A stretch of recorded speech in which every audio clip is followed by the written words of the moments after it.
You are now about to witness the power of street knowledge. Do it.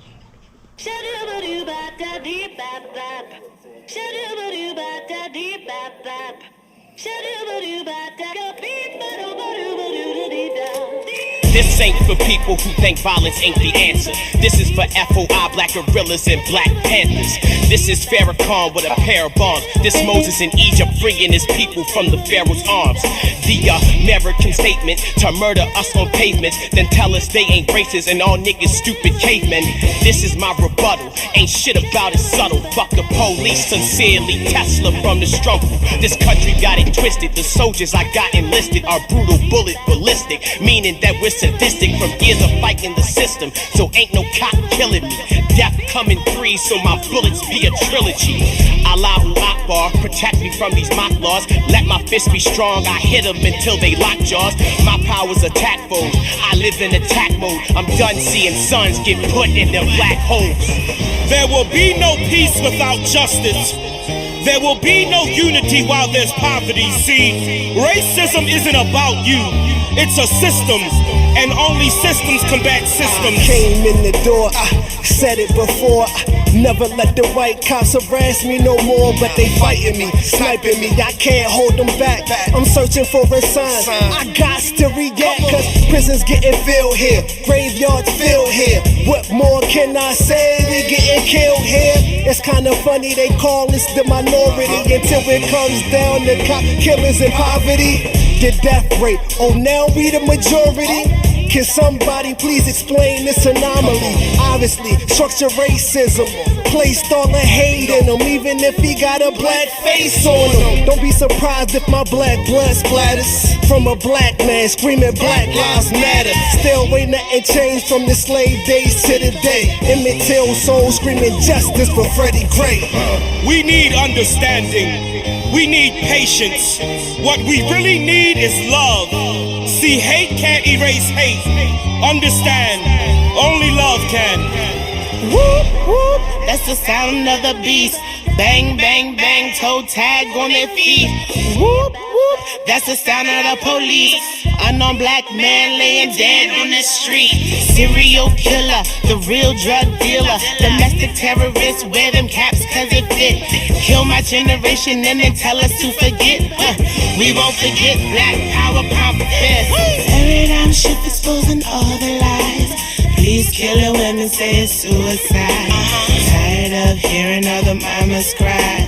Whose side will you be on when it's time to ride? They making up lame excuses to justify the abuse. Some put it on how we dress when Martin got shot in the suit. Black on black crime is a problem, just don't let that justify. I'ma keep protesting till I close my eyes. That siren is the sound of the beast. Badge number 666. My heart is a crucifix. I repel the hell of white supremacist spells. Terrorist cells got my people in cells. This is a breakout, a breakup letter with oppression. A signed contract with the ghosts of my murdered people. They tell me police gun sounds or drum sounds, it's wartime. And I'm suited in Zulu. Tribe of Shabazz imprinted on my shells. The melanin braveheart. Every word I speak is a rebellion. A spear to the chest of the incest of Uncle Sam fucking his own people. This is a riot in 4D. Play me loud enough, I'll reach to the speakers and strangle a policeman. This is an uprising from the graves. Zombified leaders and gangbangers are marching toward police departments. That's what they get for filling graveyard crypts with bloods. This is a revolution, resurrection.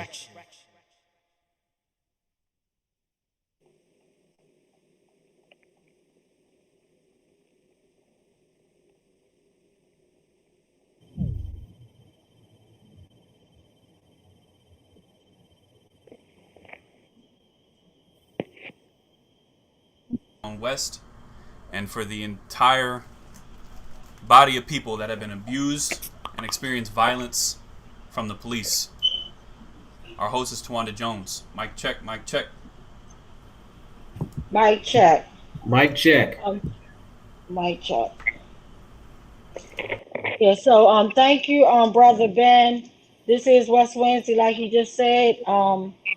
Tonight we'll be holding up all the victims like we do every night and every time we do West Wednesday. Even though I always say justice for my brother Tyrone West, but justice for everybody. And basically, there is no justice. It's just us. But before I go into West Wednesday, I want us to take 1 minute of silence just to uplift our sister Queen Paula Muhammad. We just lost a real street queen that was like on the front lines with everything. Like in that video, you saw her, and I was standing there next to her in the video. I'm giving a shout out to her husband Ramsey Muhammad. I just want to wrap, love and send them virtual hugs and love right now. His whole family, because just waking up with someone, your significant other, your soulmate, the mother, your children, your best friend, your everything, and literally just gone just like that. Everybody is hurt. Like this was a super big, tremendous loss. So, if you can go and connect with my brother on his page, or I'll be sharing the link. Hopefully we can get the link in here. If anybody watching this, share the link, because they do have a GoFundMe. Because as you know, when somebody just is snatched immediately and you don't even understand why, like you're here, you're breathing, and it's just horrible, and to just be gone. So let's support the family every and any which way we can. Any dollar amount counts. Anything, whatever you can give is definitely needed. So just 1 minute of silence, please.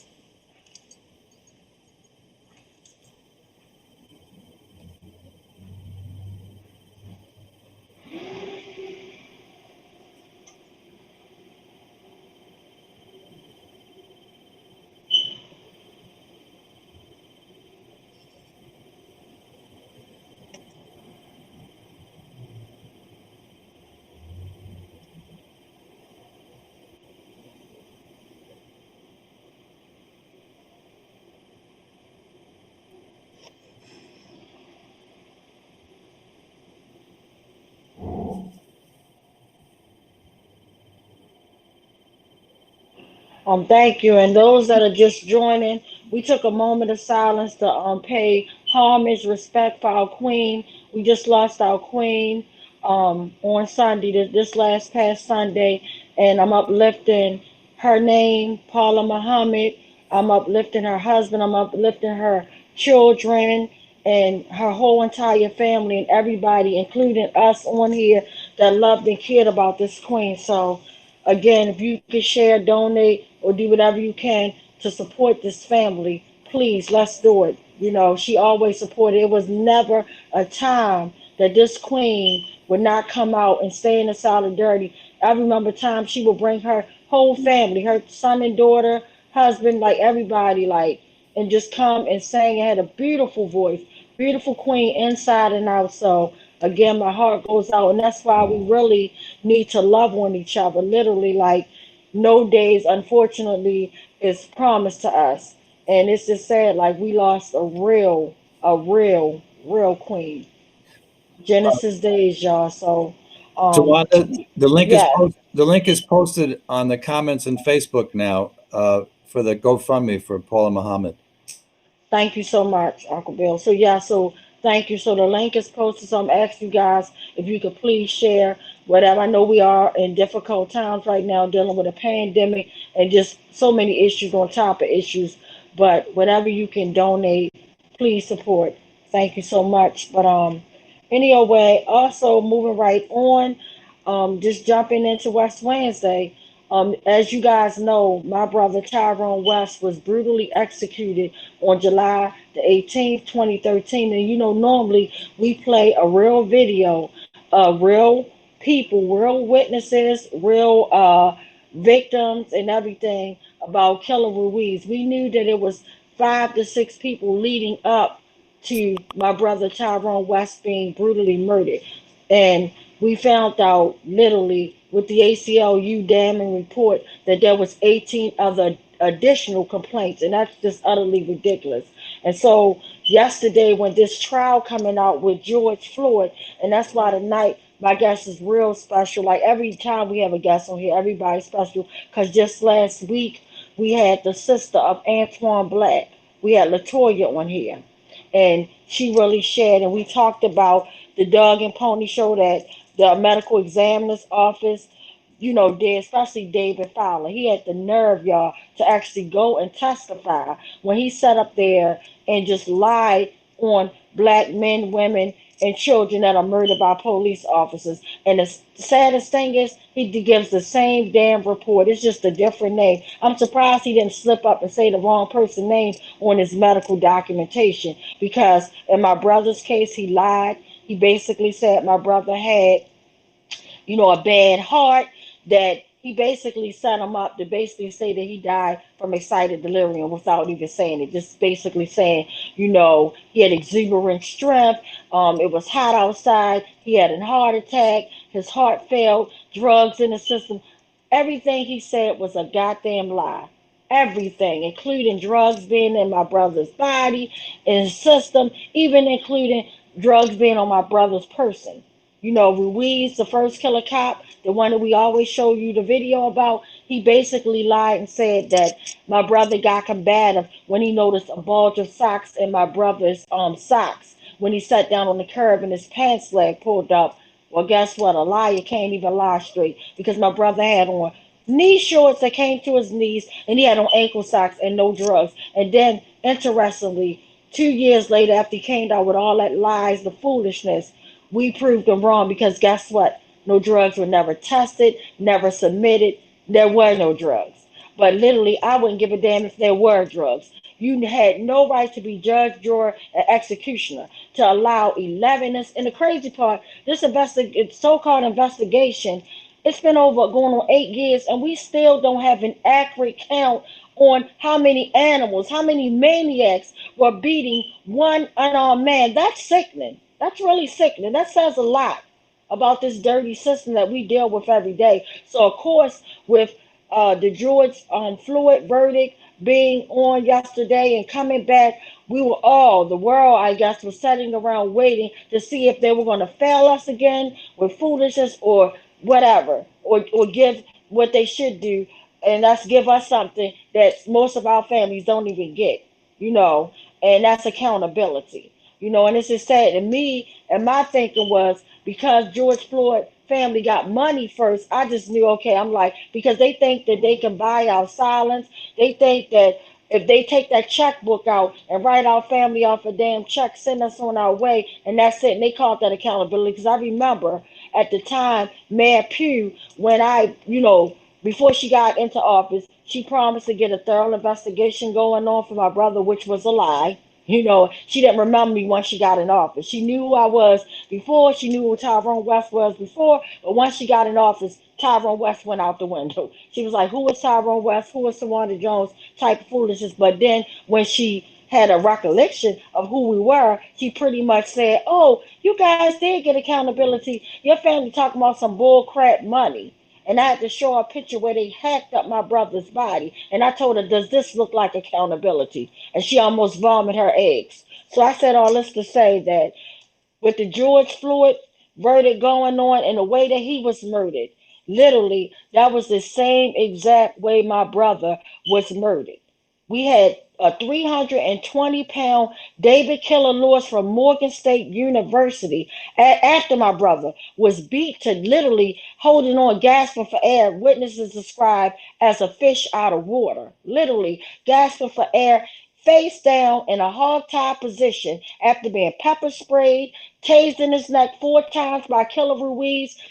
Chapman, who was the first two at the scene, he let out so much of pepper spray. The only reason why the paramedics was called, because Chapman got some pepper spray in his eyes. The hell with my brother's eyes. And then they wonder why we out here for 404 weeks, 2,828 days. I count down every single day, because one of these days we're going to get true accountability. It's sad when it comes down to us getting murdered. And then the crazy part, just like everybody was expecting, and I got so many calls from different reporters. Oh, how you feeling, Miss Jones? No, this is that's not justice to me. With one killer cop going in a cell block, that's long overdue. That's nothing. It's like I said, just like catching one rat on a rat trap. You live in a rat-infested house with your whole family, and you're scared that your children are gonna be molded by rats.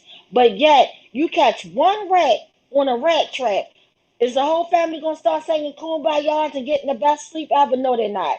Until that whole rat infested house is gone with every rat, there will be no justice. It's just us. And I said all that to say, until these killer cops be held accountable in each and every case, like my sister Ishton Robinson says, every case matters. And tonight we're going to have our sister Gina. She's going to be joining us soon, later on the broadcast or whatever. And you know, she always uplift not just the victims of police brutality names, but she always, unfortunately, we never hear about the women that are killed, the girls that are killed by police. And as the world was singing Kumbaya, and I was screaming, F the police, you know, they were killing another young lady. Another young lady was executed yesterday.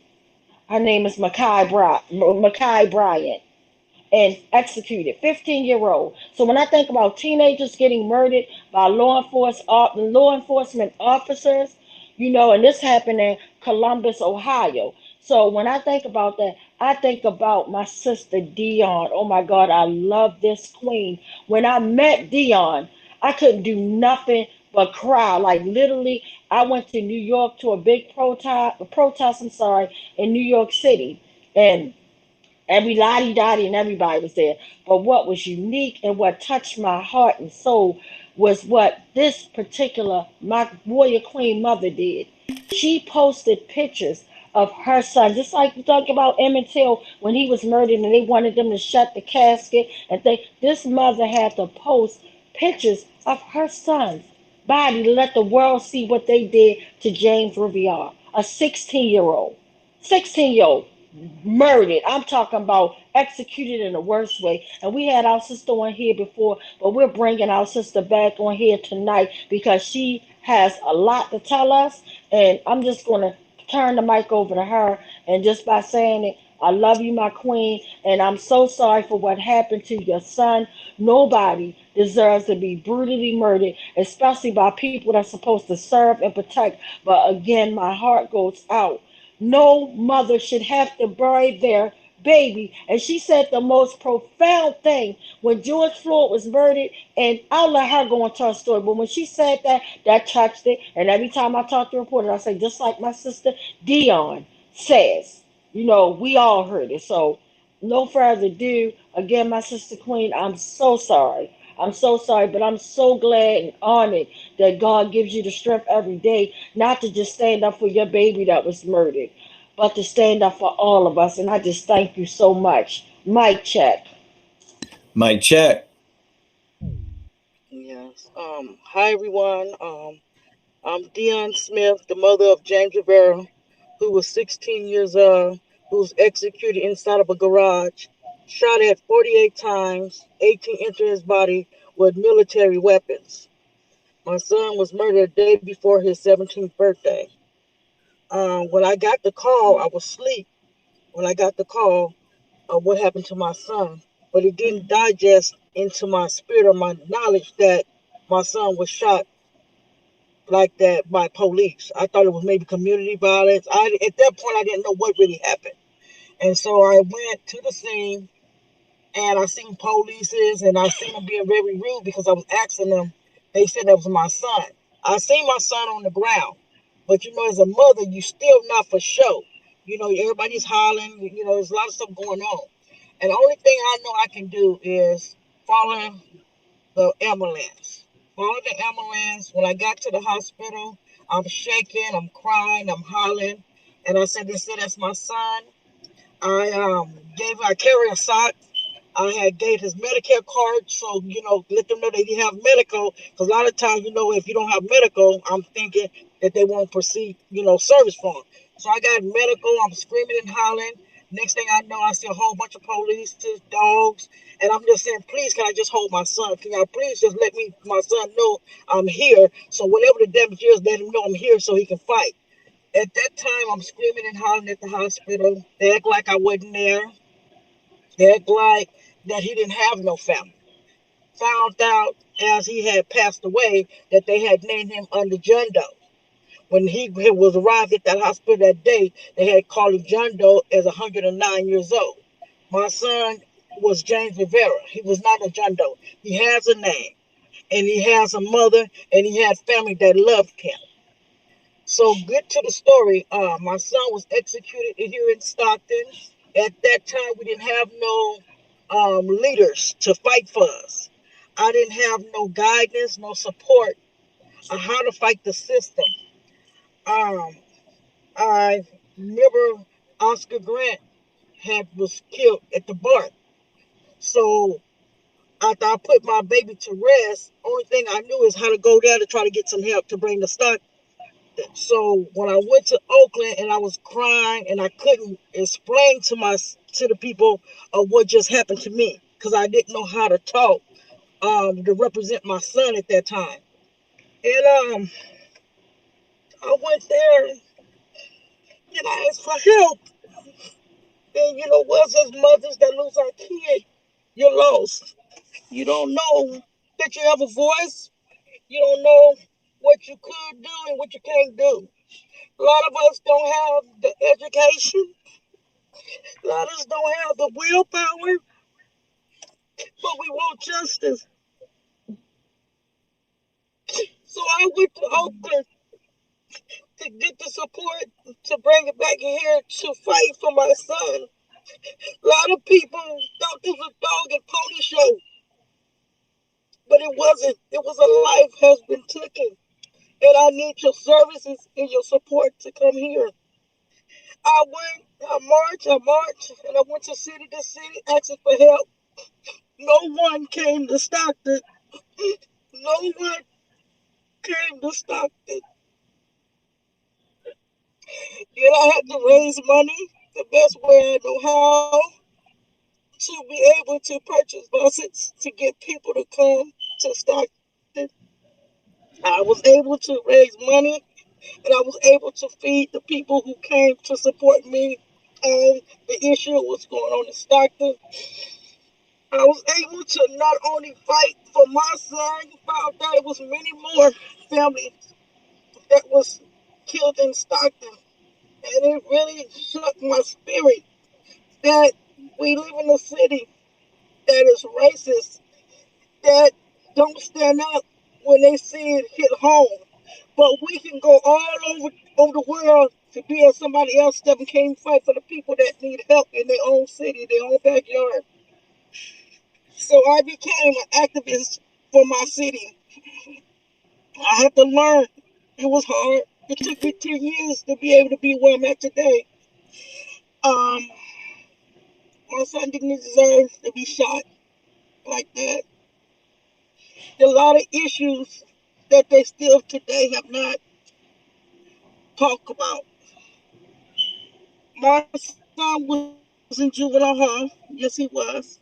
He was not in juvenile hall. Take that back. He was at the camp. Anybody know it's a camp that you go home on the weekend. Sunday night, you're supposed to be back at camp. My son left there with another person. When I was knowledge that he had left, I raised BS. When I went and found my son, I took my son back. And at the same time that taking my son back, I didn't know my son was hurt. My son was injured from juvenile hall. But prior to him leaving, he had got hurt in there. But as a mother, I didn't know that I have rights, and I didn't know that I could have filed on them about my son being hurt in there. So I took my son back. They would not accept my son back into juvenile hall. They told me to take him and get a hospital letter for him about his damage. I mean his what had happened to him. So I went and I still have that paperwork today. And after my son was murdered, they said my son that had posed a carjack a car a day before. They said my son did all this stuff for one 16-year-old did all this stuff. It's 7 o'clock. And still today, after 10 years later, I still have not met a victim. I still have not seen the victim. I had a 5-day trial. It took me 10 years to have a 5-day trial. I have no evidence.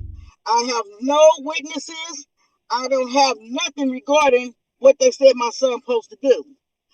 Even the van that my son was in was not even presented in court.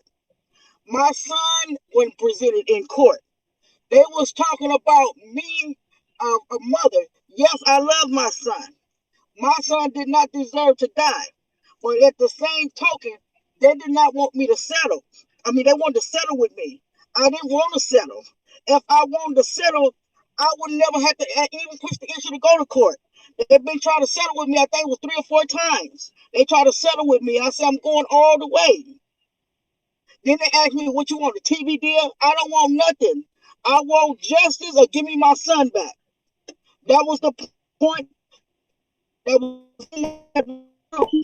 I goes in now and I get a 5-day trial. I asked my lawyer. He tells me, I said, why did we don't have nothing? I thought when you go to trial, even by looking at George Floyd, that tells me that my instinct was never wrong. When I seen George Floyd case, they were able to present to the jury about George Floyd. They heard George Floyd family plead. They seen pictures. They seen it. Why did my son have that opportunity in court? They don't even know who James Rivera is in the court. The judge didn't know who he was, and the witness didn't know who he was because my lawyer never presented anything in court. So now, and as I watch and see how everything unfolds, did my lawyer sell me out for $1? Because where is the justice for my son? Where is the justice for my voice? It was hard out here, getting knocked down and hit with billy clubs every day at the city hall, trying to get the right words and to be able to try to explain to them what I'm talking about. That I'm not just here just to be here. To let them know I'm here because y'all took my son from me. And this is what not only me had to go through, but there's many more. Just like last night, we had an open circle for the family, prayer space for families. Don't you know we got a mother and even get no lawyer take her son's case. Nobody take her son's case. Her son was shot in the face, in the back, and all, and no one took her son's case. How she feel? No one even know her story. She trying the best like me, trying to figure out the pieces, how to present herself, how to fight for herself, because no one want to take the case or even stand up before them or be a spokesman for her to make sure that she get the proper represented. And this is what we have to deal with every day. Every day. I walk around every day with graphic pictures of my son, the evidence, how they have the numbers of the evidence on his autopsy. I got the pictures. And I have a picture of my son's body from all the bullet wounds into his body. I have a original. The other one I show people, but I keep the original because I don't want to lose it. But it shows you evidence 1, evidence 2, evidence 3. It shows you the bullet hole, and it shows you the size of the bullet hole and what they wrote. And each hole has a written on it. This is what I had to get. This is what I had to fight. And this is why I have to show the world and state that this is what's been going on and it's continue to go on when we don't support each other. When we don't talk on the issue. A lot of people don't want to work on the issue because it's hard, but we got to be consistent. We need people support. This is not we never ask y'all for no money. We got people that make money off of us and we can't get nothing for our own self. You know, we got people running around here doing all this organizing. But how many organizers came back and sees these mothers okay? See how many organizers seen that they pay for mothers for counseling? And how many organizers pay for their kids to have counseling? You know what I mean? Some people can't pay their rent. You know what I mean? When you lose a loved one, your household change. Your lifestyle ain't never the same. So like I tell people, don't represent us when you know you're not for us. We're tired of being brought out like runaway slaves. We are somebody. We grieve, we hurt. Because we march up and down these streets. Don't mean we don't hurt. I had to fight not just for police brutality, but I had to fight for my brother who was also killed in the community. The same people that killed my son, I had to go and dress them for my brothers to get justice. So you already know that what they do. They railroad my brother. That killed my brother only got 85%. I mean, 3 years with 85%. He didn't get no jail time. Because what? Because Dion protested in the city of Stockton. But I'm not gonna go nowhere. This is my home. I don't have to run. I ain't done nothing wrong. I have rights to live in this city just like anybody else. They want to come by your house and bully you, send the city to your house, say you're violating code, but I'm still here because I know I didn't do nothing wrong. I have a right to express what y'all did to me and my family. That's my duty. If I don't do nothing else, that's my duty. I'm tired of the system robbing us. We shouldn't even have to do no Zoom. We shouldn't even have to do no marches. This happening every day, all day, the same song. They fear for their life. It shouldn't even take this part to get to this level. To see George Floyd all over the world due to Corona, the world was on what? The world was on lockdown for everybody to real hit their conscience to see George Floyd. Let's just think about it. If the world wasn't, the Corona didn't hit, what do you think about how it would have looked? It would have all looked a little different. But the world was on pause. So everybody had no time but to actually see how his life was took every minute, every second of it. And everybody heard when he called out for his mother. And and like I tell people, when I went and I drove all the way to Minnesota, and I spoke this and I'm gonna speak it again. I was at home in the bed and it was live. I didn't process it. You know how you don't process it? Because when someone is getting pulled over by the police or just got killed, you know, anybody that lost a loved one understand that it trigger us. It trigger. It's something about it trigger.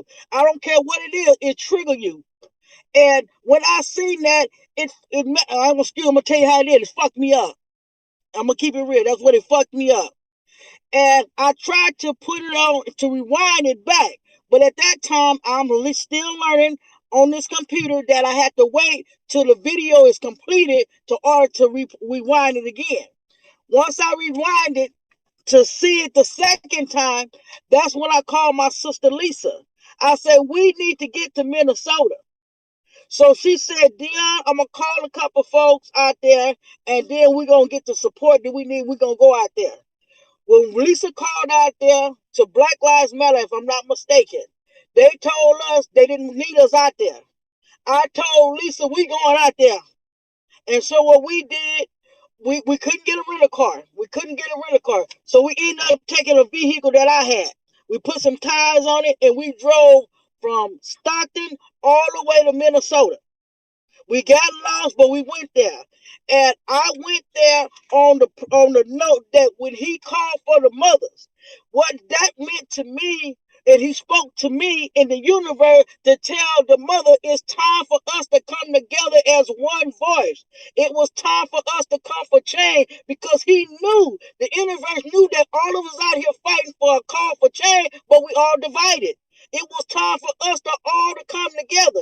But that verdict that came out, that verdict was for us as mothers and family members who was convicted by a victim of police terror, police murder. It's time for us to take the torch from everybody and stand on it. Nobody can move without us. And we need to start standing up now. We need to start standing up and pull all our mothers that was left behind and families that left behind and come up with some real laws. And that's what I felt that he was telling us. Everybody been calling and talking about, you see the verdict.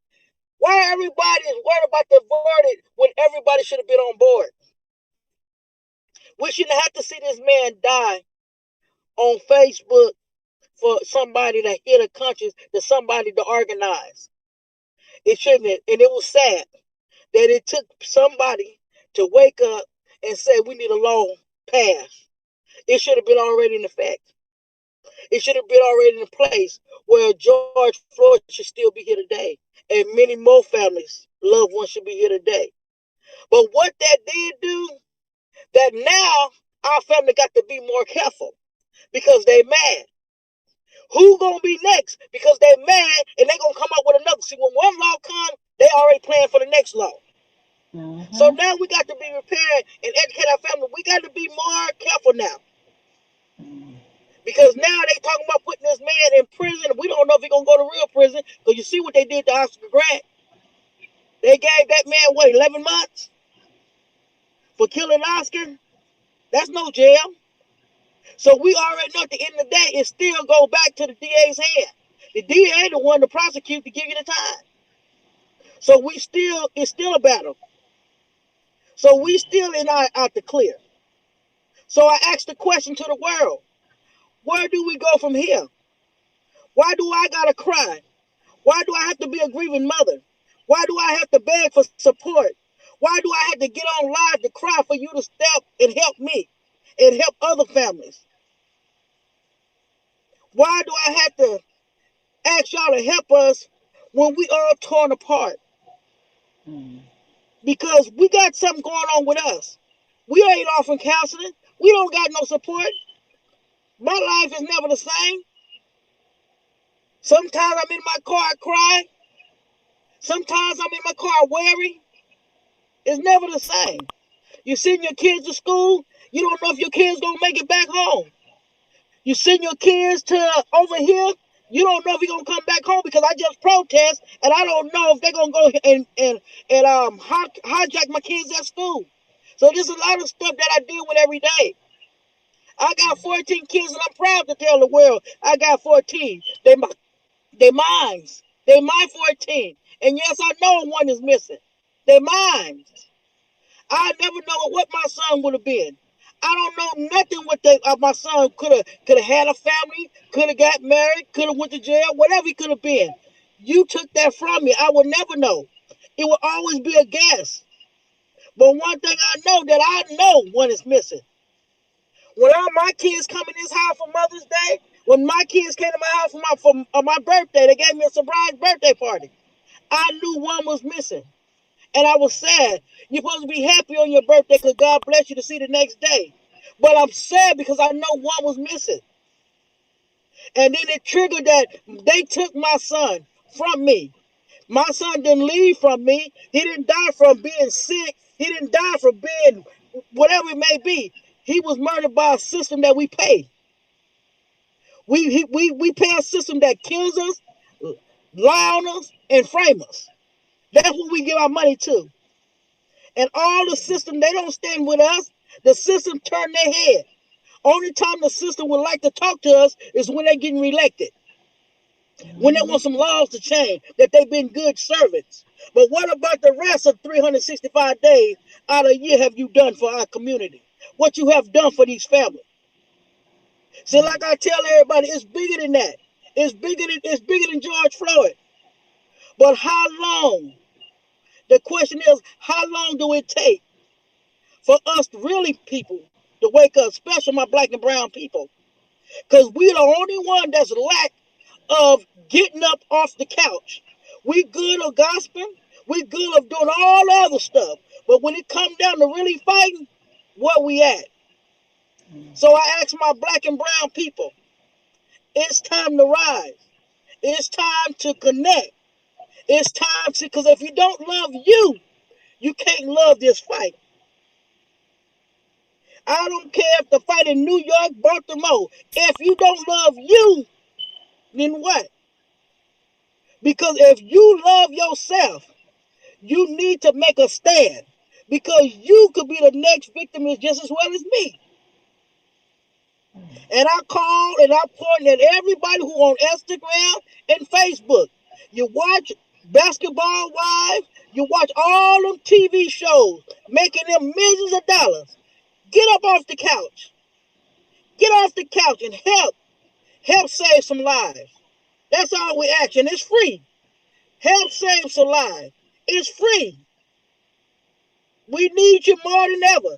If we ain't never told you, if ain't no mother ever told you, We need y'all more than ever.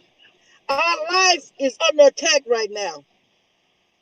This is just the beginning. This ain't over with. This is just the beginning. And I got so much, I'm emotional. And I know some of y'all might don't understand where I'm coming from because I'm jumping all over. But the pain hurts. This right, this even this talking, it hurts.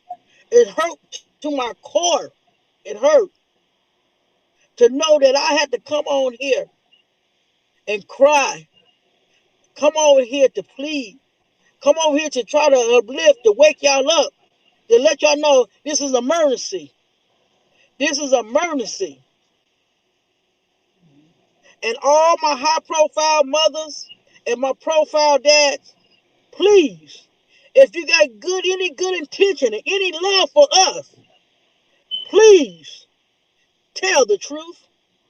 Tell the truth. Please tell the truth. Please tell the truth.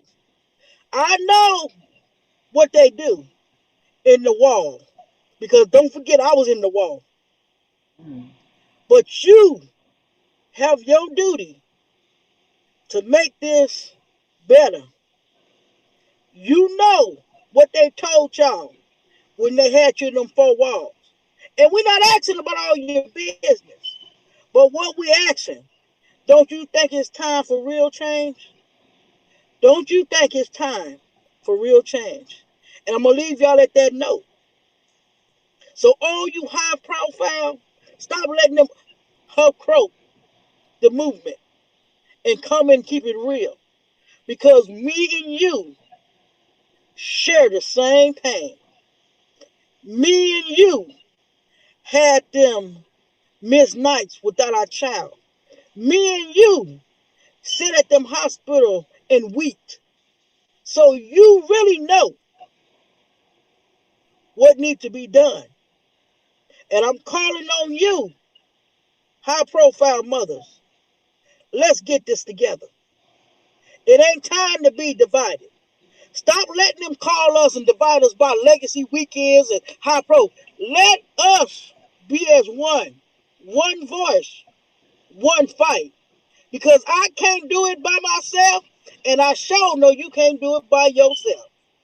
So let's put it down and just stand together to make one powerful voice. Because we need you just as well as you need us.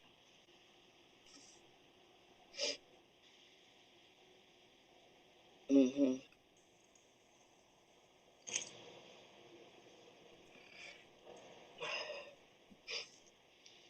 Yeah. Thank you so much, sister, for sharing that. And that's so true.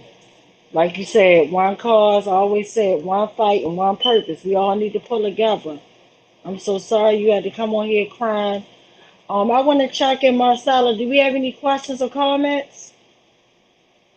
Wild Queen? Yes, we do. We have a few comments on Facebook from Miss Smoke. She says, "Love, light, and prayer going out to Paula Muhammad, aka Genesis Days family. Writing those checks is an accountability. Say her name, Micaiah Bryant." And Hillary says, "So powerful. Thank you for your words and your voice. It is beyond time that you are heard." And on YouTube, AC Britt says, "Sending you so much love. So sorry you have gone through this." Mic check. Mic check. Yeah.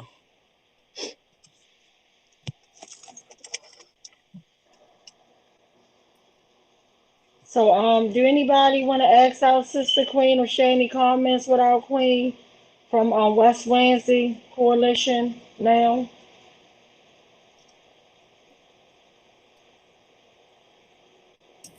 Well, Ms. Deanne, I'll just say I'm deeply sorry that this system has done this to your family and to you. And I am hoping that as the time goes along, we're going to have some serious progress in this fight against police brutality.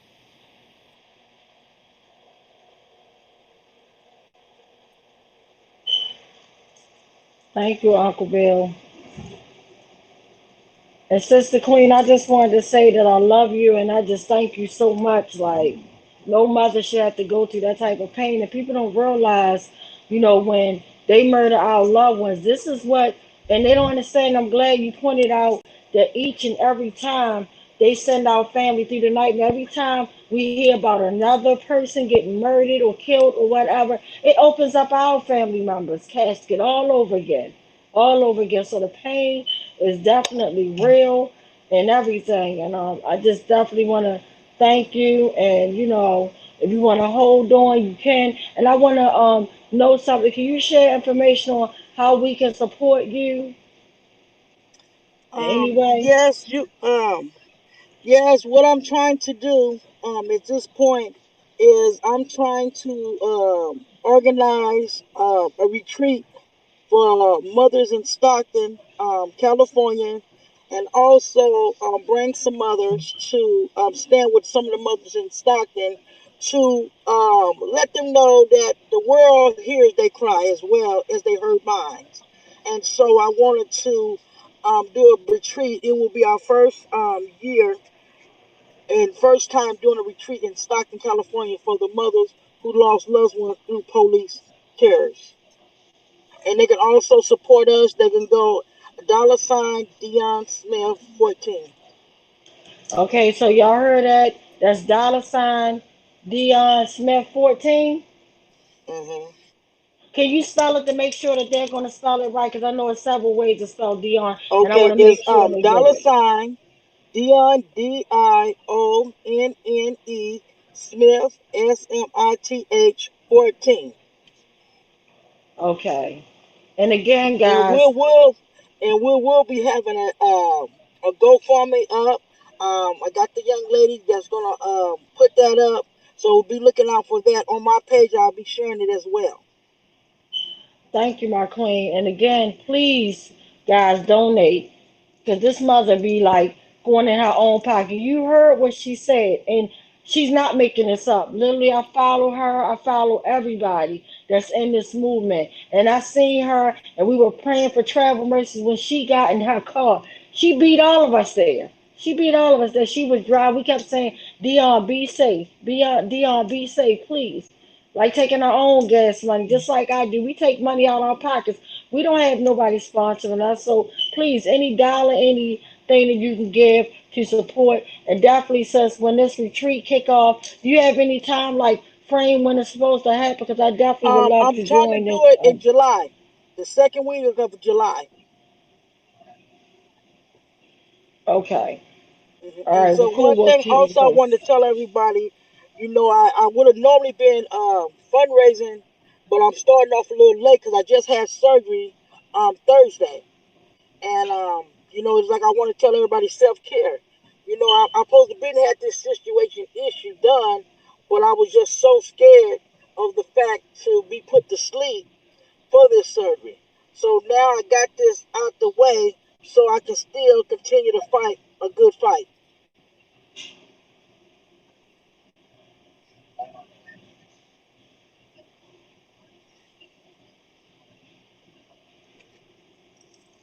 Amen. And thank you. And if you want to, sis, hold right there. If you got to leave or do something, because I know you said you had another protest that you had to go to and speak up to. Definitely, if you got to hang up or go, we definitely understand, but we definitely going to support you. And I love you. And I see that my sister Gina just joined us. So if you want to stay in tune, Hi, Dion, feel Gina. free. If you got to leave, I definitely too.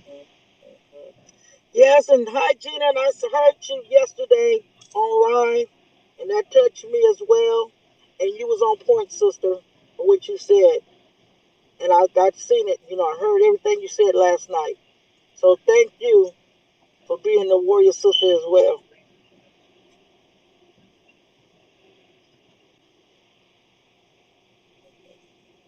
Oh, that's so sweet.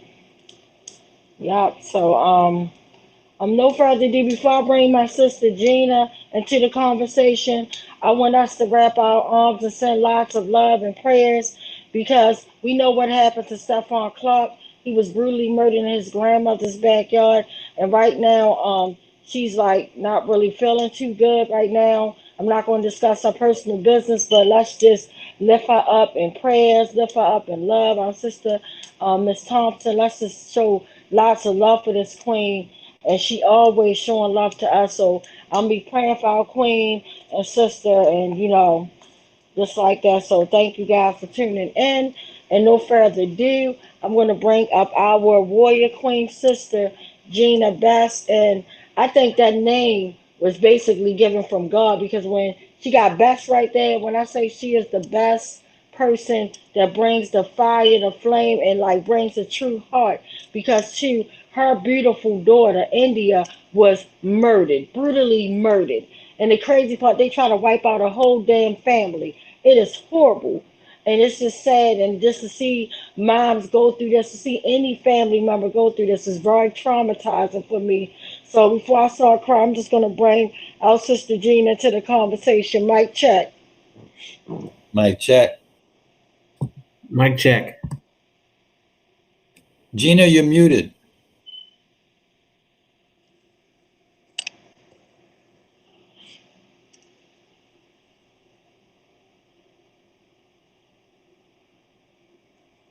We can't hear you.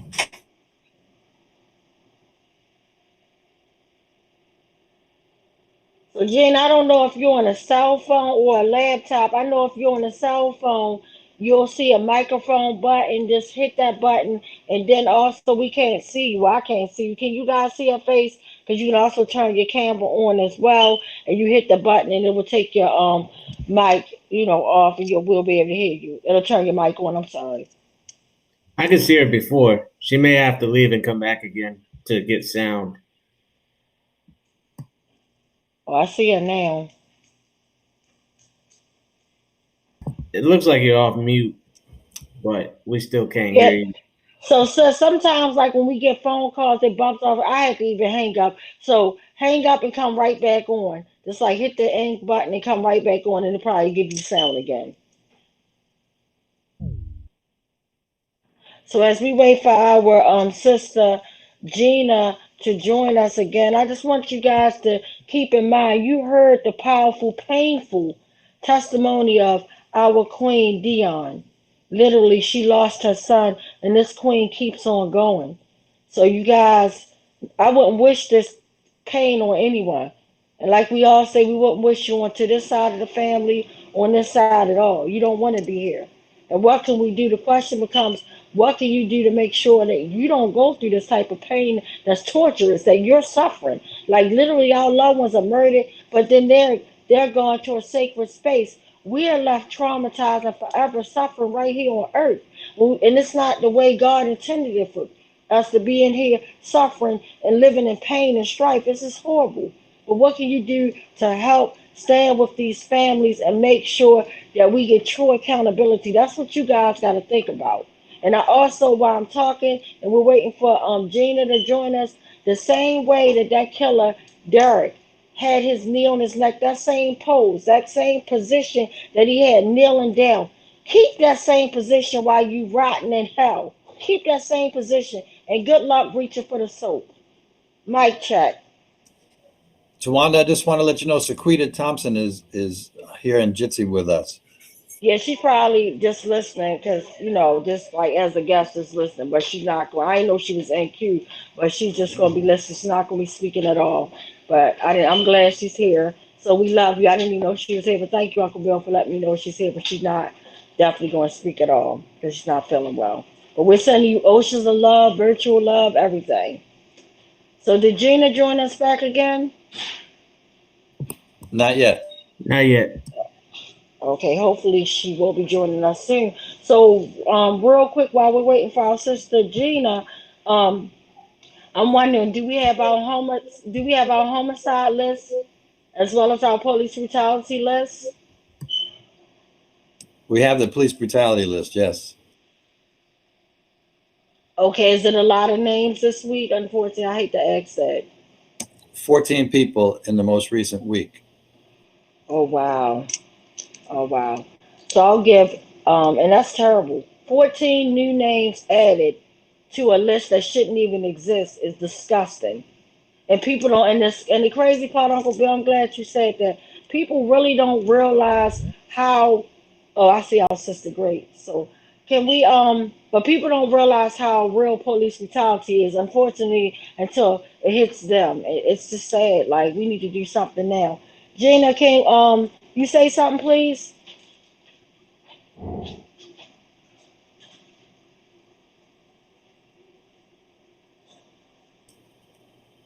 Sister Gina, we're still not hearing you.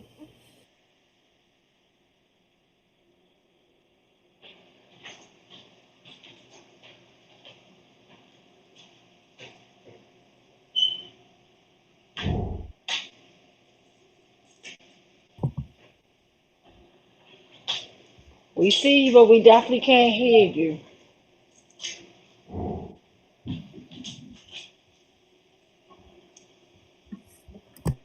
I think maybe you have to give permission to the app to use your microphone.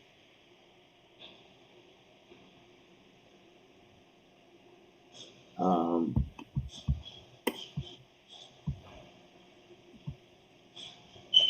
I think they playing with us tonight. You know, I always the, think some crazy stuff because the she phone believed might be me easier if plenty you're of times. comfortable using your phone.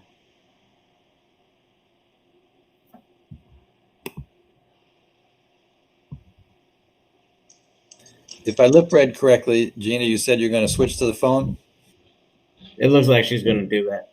It may be easier. So I know you have to set some permissions in the browser to do that. Oh, so while we waiting for our sister Gina, who you already know, she done been on here before, several times, and you know she always bring the fire. And again, her beautiful daughter, India, was murdered, executed. Like it's horrible, literally, and it's just sad. And nobody should have to go through losing, especially their children, someone that they born into this world. Nobody should be burying their brothers, their fathers. It's just terrible. So while we wait for Gina to join us, I guess we could start reading a list of police brutality victims. So Uncle Bill, if you want to start, we can go for it. All right. So I have the sad duty of reading aloud the names that police of all the of all the people police killed in the most recent release of information. This comes from the Washington Post. So I'm going to start on April 11th, and this is a name that I think we all know, Daunte Wright, 20 years old, Brooklyn Center, Minnesota. Please uphold his name and repeat after me, if you will. Daunte Wright. Dante Wright. The next, the following day on April 12th, 28 years old, killed in Bremen, Georgia, Pierre Shelton. Pierre Shelton. On the same day, April 12th, in Knoxville, Tennessee, 17 years old, killed by police, Anthony Thompson. Anthony Thompson. April the 13th, in Leonardtown, Maryland, 16-year-old Peyton Ham. Peyton Ham. 28 years old, killed by police in Mars Hill, Maine. I said 28 years old. Jacob Wood. Jacob Wood.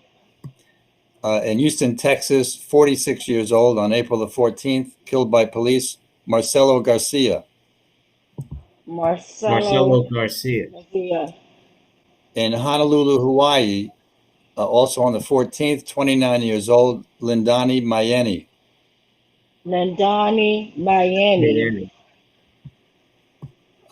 We're not able to uphold the name of the next person, but was killed by police in San Antonio, Texas on April the 15th.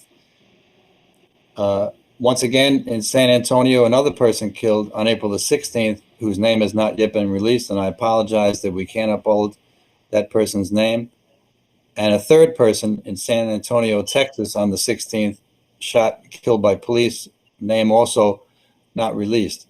In Portland, Oregon, on the 16th, again, 46 years old, killed by police, Robert Delgado.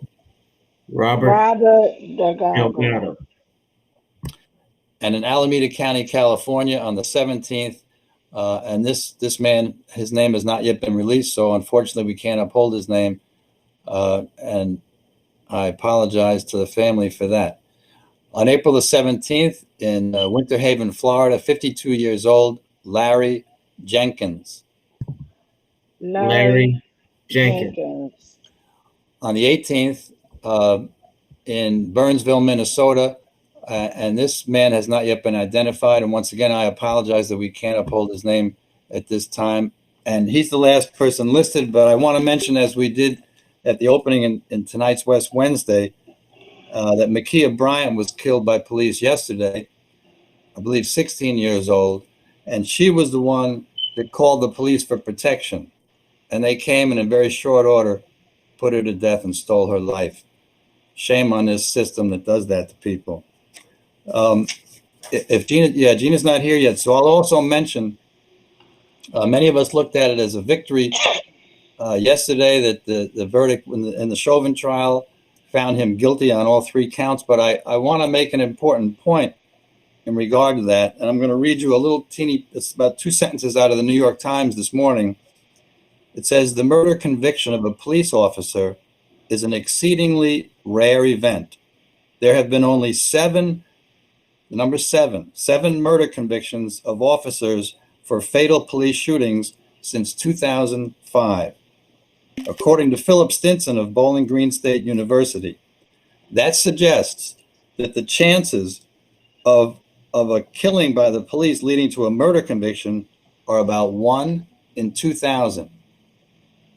1 in 2,000 cops that kill somebody end up being convicted for murder.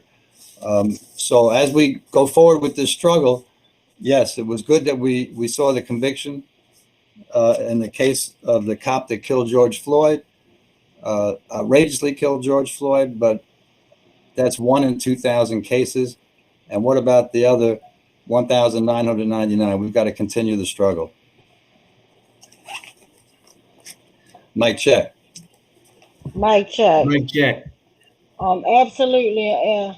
Marcelo, do we have any more comments or questions? So we have a comment from YouTube, another comment from AC Britt, that says we got to fight the powers that be. And Hillary posted Diane Smith's Cash App for donating on the Facebook page. And Miss Smoke Charlene says, thank you, Queen Diane Smith, for sharing. I also have the list of recent homicides in Baltimore, if you would like me to do that while we wait for Gina. Yes, I definitely would. Thank you so much, Marcelo. Appreciate it.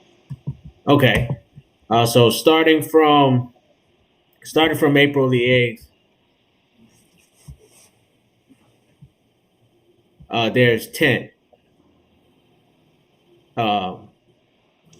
9. There's 9 homicide victims from April 8th. So April 10th, 2021, Tony McLean.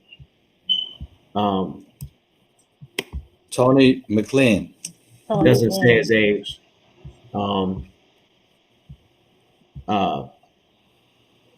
April 11, 2021,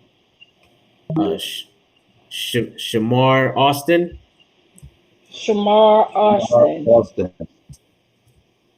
April 12th, Shari Smith. Shari Smith. April 14th, Edward Johnson. Edward Johnson. April 17th, Antoine Oglesby. Antoine Oglesby. April 17th, Ivan Green. Ivan Green. April 17th again, Rudolph Williams. Rudolph Williams. April 18th, Rodney Williams. Rodney Williams. And April 19th, Nakia Jackson. Nakia Jackson. And thank you so much for reading that list. So I just want to let you guys know, here's a reminder No one wants their family on a list. No one wants their family to be a statistic of either which one. And guess what? Unfortunately, they are all connected. And I call it the highway of hell, symbolic to this unjust system. If we think that community violence is over here, police brutality is over here, homelessness is over here, no, unfortunately, it is all connected. And it is really sad and it needs to stop. So, again, my heart and prayers go out to each and every last family member that we just read off. And I'm glad Uncle Bill, uplifted the young lady, I'm sorry, the teenager, because they want to be, I hate when they be like the young woman. First of all, she's not a woman. I call them our babies, man. You talking about a 15-year-old murdered for nothing, and to know that she called for help and she gets murdered. Like, are you freaking kidding me? And I learned that she was on the honor roll and everything. Like, this is horrible.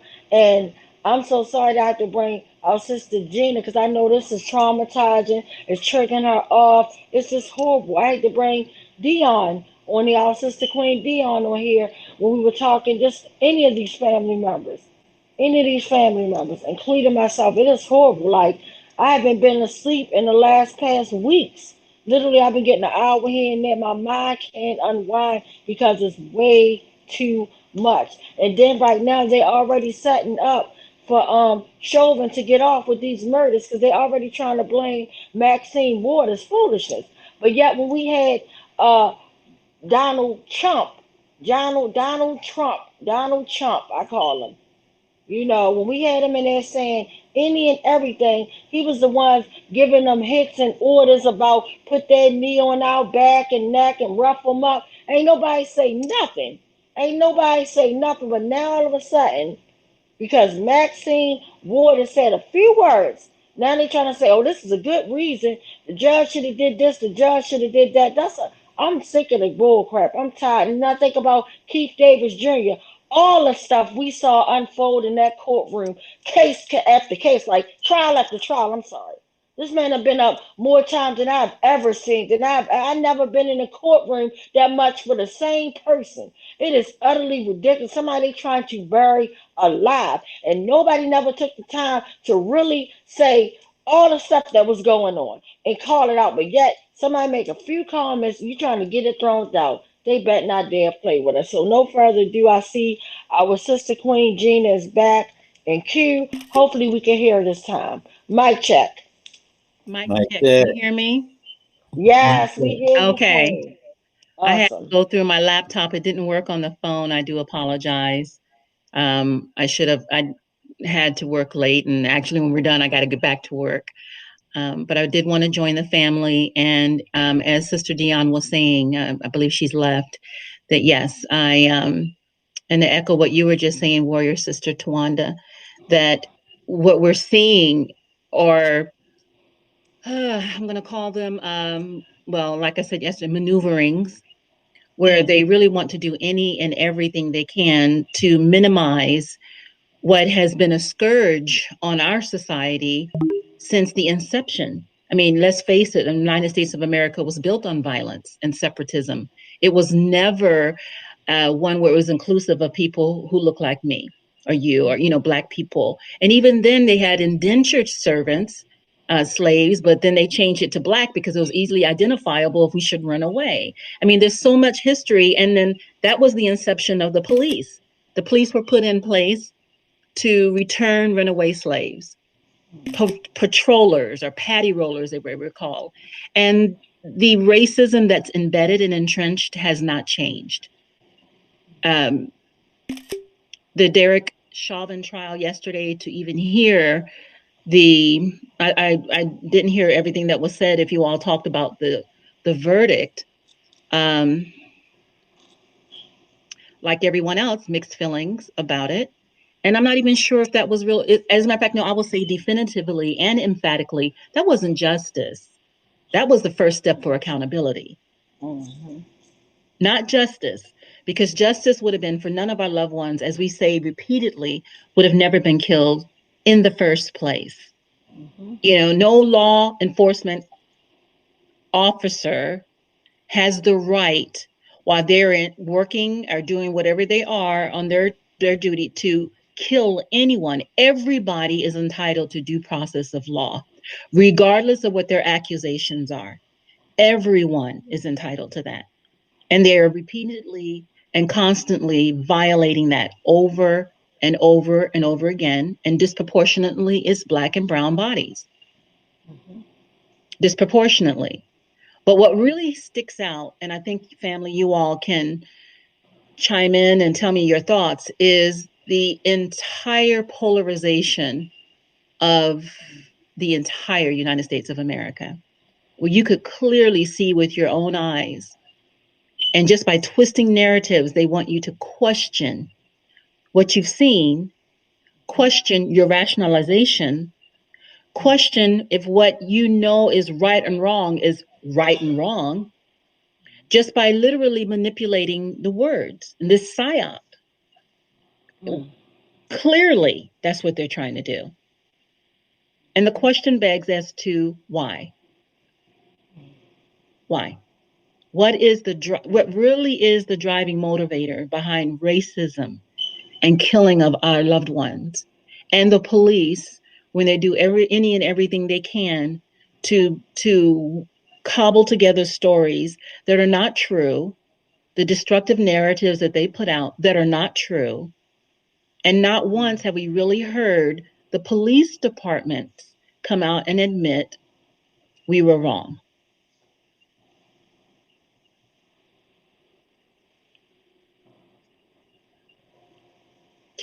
Is there a lag time there? Hello?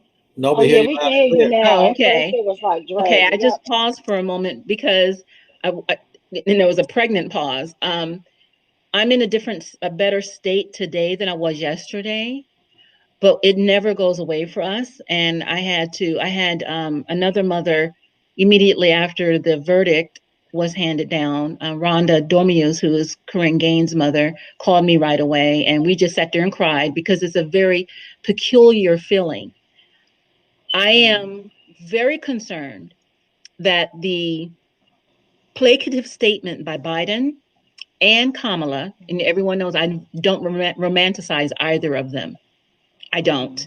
Kamala's a cop, and Biden wrote the law of 1994, which our families are still paying for to this very day.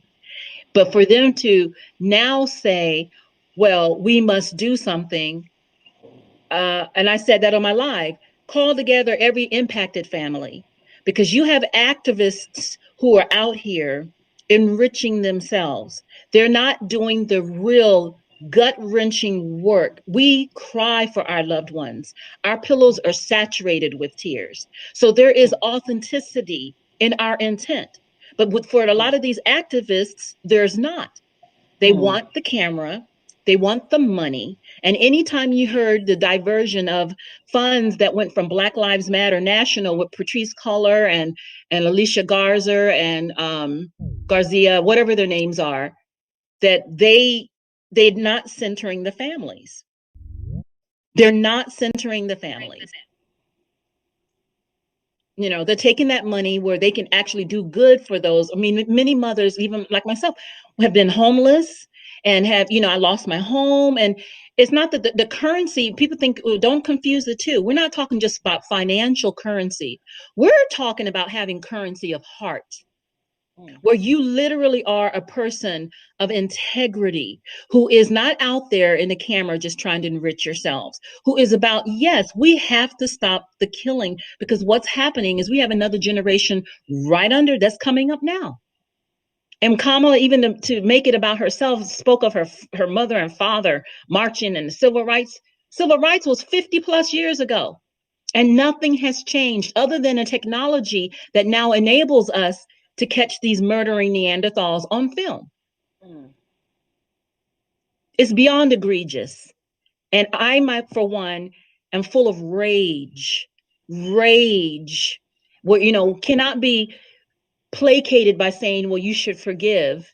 Well, I know the Bible also says an eye for an eye. If you want to go there, let us start. It's going to end up pushing us to the point. And I myself can say this, and I twisted up my words yesterday. I said that I'm not suicidal. I'm not by a long shot, but I fight thoughts of homicide because my daughter was taken by homicide. And we're forced to live in this cesspool of confusion, depression, financial uncertainty, food insecurity, emotional ruin, while you're trying to make sense of and grapple with the reality that your loved one was killed because of what? Primarily because they're Black and hated in these United States of America for that reason alone.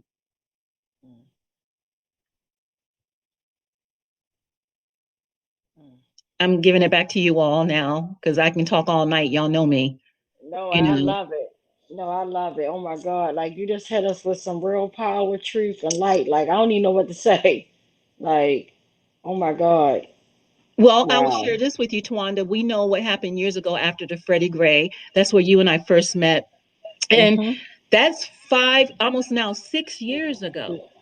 We've gone through a very divisive presidential administration with Trump. But the majority of our loved ones were not killed under Trump. They were killed under who? Obama, who was the first quote unquote Black president. And not once did he really get up there and say, with the stroke of a pen, I'm making an executive order to do something about policing now. He did contrary to that. When the NBA players were all, ready to go out, he went in there and talked them out of their protest. So do we really have support from the White House to our individual houses? The answer to that is a resounding no. No. And I, for one, am now being activated in another way, and that is the rage, the absolute, when you see the disgusting statements people make, the victim blaming. The police will find anything that they believe. They'll they'll throw shit to the wall and hope it sticks. And unfortunately, it does. And we're left with fighting for the character of our loved ones to speak. I mean, we know what they did to Tyrone. And here you are 400 weeks, no, how long is it, sis? 404 weeks later. And yet there has been no change. But what is happening is you see the complete political corruption in Baltimore. Oh, they can pad their pockets with some money. Yet the cops that are out there are still corrupt. Even after the so-called FBI did a story on what was that called? The Gun Trace Task Force. They did a study for the Baltimore police were named in this. Are you talking about the Gun Trace Task Force, or are you talking about something different? I don't know. They did a story where the FBI came in, or the Department of Justice. But here's the problem. The ACLU, you talking about what the ACLU the ACLU report on all the complaints and misconduct?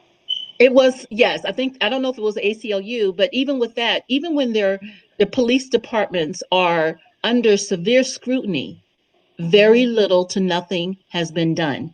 And the lawmakers who sit there, who is not their lived experience, it is our lived experience that we don't have the certainty these days that if we leave our home and we have any interaction with police, that our loved ones will see us again. But that's nothing new. It's nothing new. India, my daughter, and even the women are being killed. The 15-year-old baby yesterday. Micaiah. And the problem with that is, yes, they put out the video today, but the context behind that wasn't spoken of. That she had called the police because she says that they were attacking her with the knife. Well, when they get there, who had the knife? She did. And it looked as if she was attacking her attackers. So now you hear this all over again. All over again. So what is it going to take for us as collective loved ones who live daily with the activists making a killing off of the killed, with them enriching themselves with money, with us trying to get ourselves together mentally where we can even stand arm in arm in lockstep and speak with clarity that they hear what needs to be done. Because the woman who shot Dante Wright last week knew exactly what she was doing. And what did they do? What did they do? There was a woman last year who was being harassed by her neighbors because she was Black. And she called the police for help. They told her they couldn't help her, that Black woman and her daughter. So the Black men in that community started protecting her home.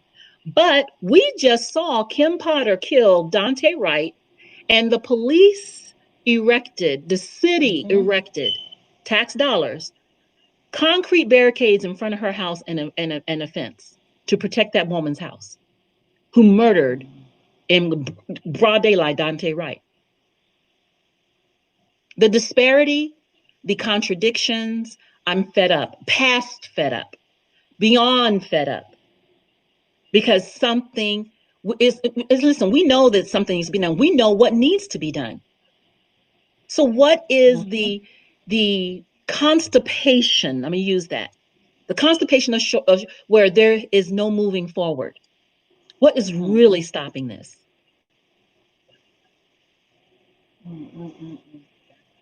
I'll tell you what I believe it is. They haven't seen us all with our weapons protect ourselves. And at the first time a police comes and kills one of our loved ones, we shoot that police officer. An eye for an eye. We haven't seen that happen yet.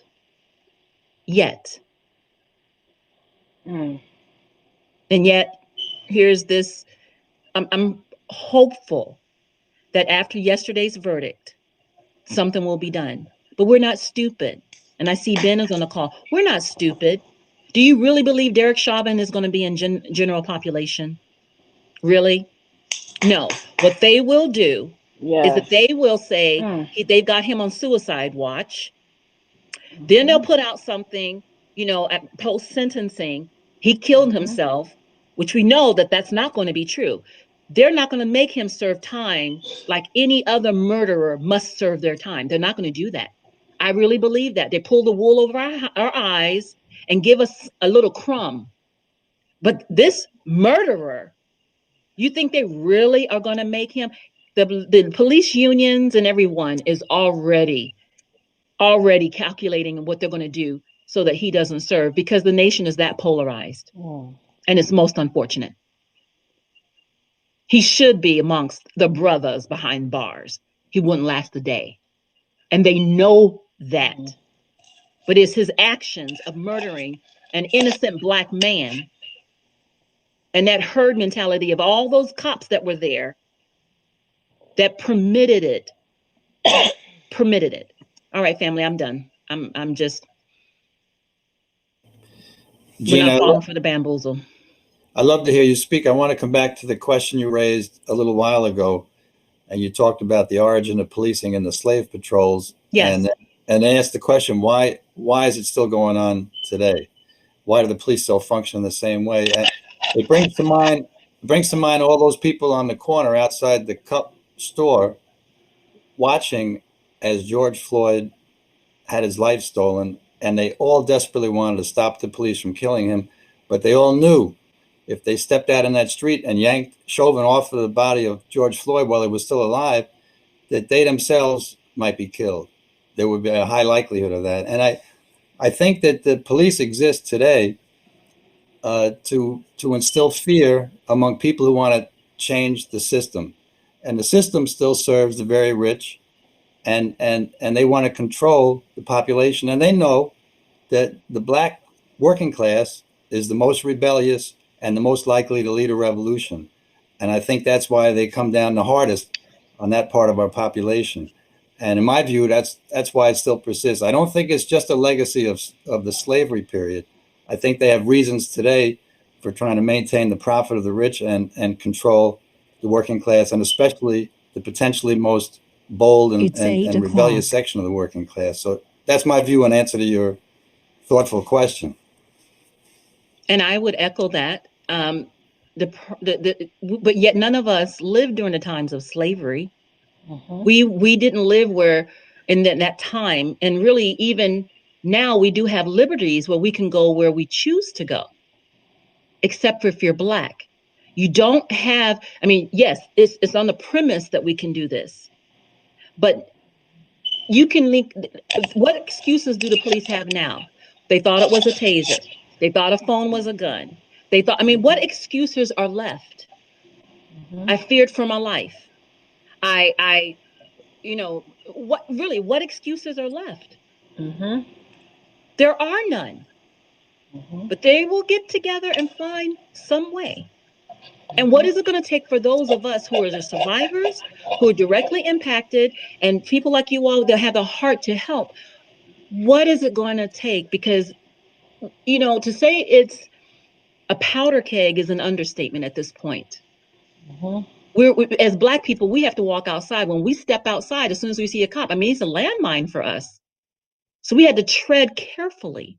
And even if you have an encounter with the police, my daughter did nothing. Tyrone, I mean, listen, our loved ones did nothing. Nothing. They were fine until the police got on the scene. Mhm. And the police are the ones who exacerbate situations. Mhm. They are the ones who do not, and they use this term de-escalating. I'm so tired of hearing that, because as soon as the police comes on the scene with this badge of authority, and literally they don't do the drug testing. And I Mhm. shared they don't do that, or even Mhm. psychological testing to see if they're even fit for that job. But if you are Mhm. out there interacting with the public and they want to talk about transparency, please tell me why there is no database nation to nation where the police have their picture and their Mhm. badge numbers and the precinct where they're working out of, where any citizen can log on to that police department nationwide if they've had an interaction and be able to identify that particular police officer. When the police officers are in the communities and their salaries are paid by citizens' tax dollars, there is no transparency. Politicians have to do it. Would they, whatever section, their constituencies, they can go in there, can read their bios. Why is it that we don't have that for police? That is where the true transparency must start, where it's literally, if there's 900 officers, that any citizen can go onto that website and say, this particular officer was the one who attacked me, or stole my property, or made these disparaging statements to me, or beat me. I was subject to police brutality. The excuse that people will have is they're doing that to provide a certain level of anonymity for the police officers. But why do they need anonymity if they're out there amongst our communities policing? Anonymity should be off the table at that point. You shouldn't have to ask for a badge number or a business card. It should be, catch 22 in that if a police officer does a job well, the same thing can happen. A citizen can go on that website and say, this is the officer that really helped me today. So they have no excuse for this lack of true transparency, because that's where it begins. We don't know them. I guarantee you they have Tawanda's address and my address. Yours, all they got to do is run a tag. But we cannot go onto the website where they work, the police department where they work. Well, it's our tax dollars that are paying their salaries, and identify them. And as soon as there's a killing, what do? They're not, I mean, we're starting to see it.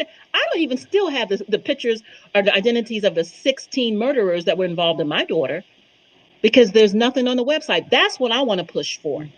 They want to start like a yearbook. Literally, you should be able to see that. So what's the prevention? I don't believe that there's a law preventing that. We haven't asked for it and demanded it. And it must be the first step, so that we have that security of knowing if there's a police officer that stops me and, I'm filming this, if I'm going live with my family members or whatever, you all hear, this officer stopping me, get on your website right now. This is the officer I'm stopped. And, or if an officer does a good job, let's commend this officer. But as long as they're hiding, guess what? The myth, which is not even a myth any longer, there are no good cops. There are none. So there has to be a mechanism in place to identify the good ones and get the bad ones out of the way. And like you said, Brother Bill, it is fear. It's perpetuated fear. Fed up with it. Me too, my queen. And again, thank you so much. And I wanted to know, Marcus, do we have any questions or comments from our viewers for our queen? Yes, we do. So we have a couple comments on Facebook. On Facebook, Charlene says the context of the 911 call definitely isn't being put out like the video. Otherwise, most people would not try to place blame on Ma'Khia. And also, they're already saying Chauvin is on suicide watch, kind of referring to what you said about it being possible that they might do a switch and say he killed himself and put him in PC. It's a ploy. It's a ploy for us to have some feelings of empathy for him when he had absolutely none for George Floyd. None. And we have to start peeling back that. You know, honestly, who gives a shit that he's on suicide watch? Let him take himself out. Right. Yes. Because he certainly did that to George Floyd. Let him take himself out. We don't care. We're tired of the kumbaya. We tried everything under the sun that we could possibly think of. And nothing has worked with these animals, these mutant troglodytes. Yeah, I call them that all the time. I mean, nothing has worked. They have no more excuses at this point. And that's why I say get a group of us as loved ones up there. We can tell them exactly what laws they need to be putting in place because we're directly impacted. Yes. We can tell them, right, this and all. Just like I said, there's no reason why every police department across the nation does not have each one of their officers on the database, their picture, their name, and where they work. There's nothing that's preventing that. There's no law that's preventing that. They have baked in anonymity, and we have baked in vulnerability. I'm glad you brought that up because Hillary, a few comments before, said, yes, the families need to be listened to, fully consulted, and put in leadership positions when making policy. So they should come talk to y'all, and policy should go through y'all. Absolutely. But then when you have trauma pimps like Al Sharpton and Sean King and Tamika Mallory, I mean, and Ben Crump, you know, who always sounds like he has sausage in his mouth when he speaks. I mean, it literally. What really bothers me about all of this is that they're front and center, but they're not centering the families. They're getting the so-called high profile, and they're vultures. And it always seems like Ben Crump never gets any results. Well, guess what? Because he cannot litigate in the courtroom. I swear, I have so many things. I would love to become an attorney at this point or something, but it's too much. No, he can't even. All right. I'm not saying that everybody can speak well. It's not even a necessity. All right. He is doing better than he used to. But I guarantee you he's amassed millions. And like I said, it's not always financial currency. You have to have currency of authenticity and currency of heart. Center the families and not yourself. Lee Merritt's another one. And I've met them all. I'm not a fan of any of them, but I will sit across the table and let them know, okay, listen, if you all want to do something, I can pull up my phone right now and got no less than 70 families. Get us together collectively. And if we need to go to Congress, we're collectively, not the prima donnas, those who, you know, love the camera, because there's a lot of nonsense. And so, Wanda, you know what we know. We see there's a lot behind the scenes, but that's not going to bring our loved ones back. You don't have to be friends with a person when standing in solidarity with them, but you do have to have a certain level of maturity. Yes.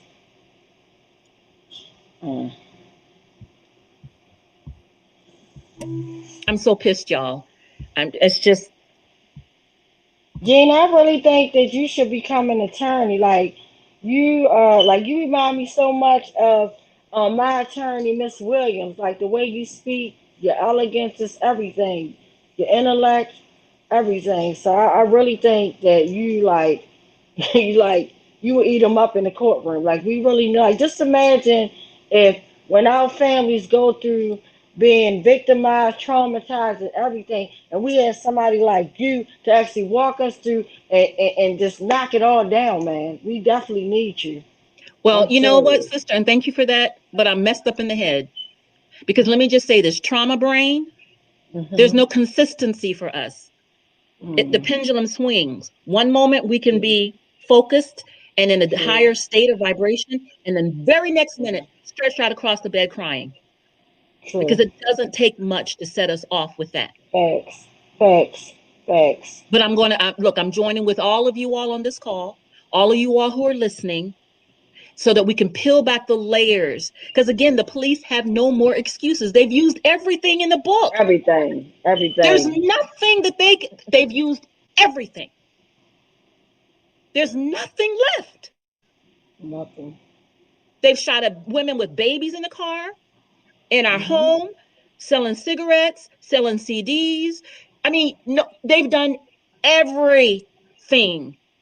There's nothing left. So now, what is it? My daughter was murdered in Virginia Beach in 2015 in September. Less than 3 weeks ago, young man by the name of Donovan Lynch. And his name is very ironic because my son's middle name is Donovan, and it's a very unique name, Donovan. He was murdered by the Virginia Beach police. And the officer who murdered him was not white, he was black.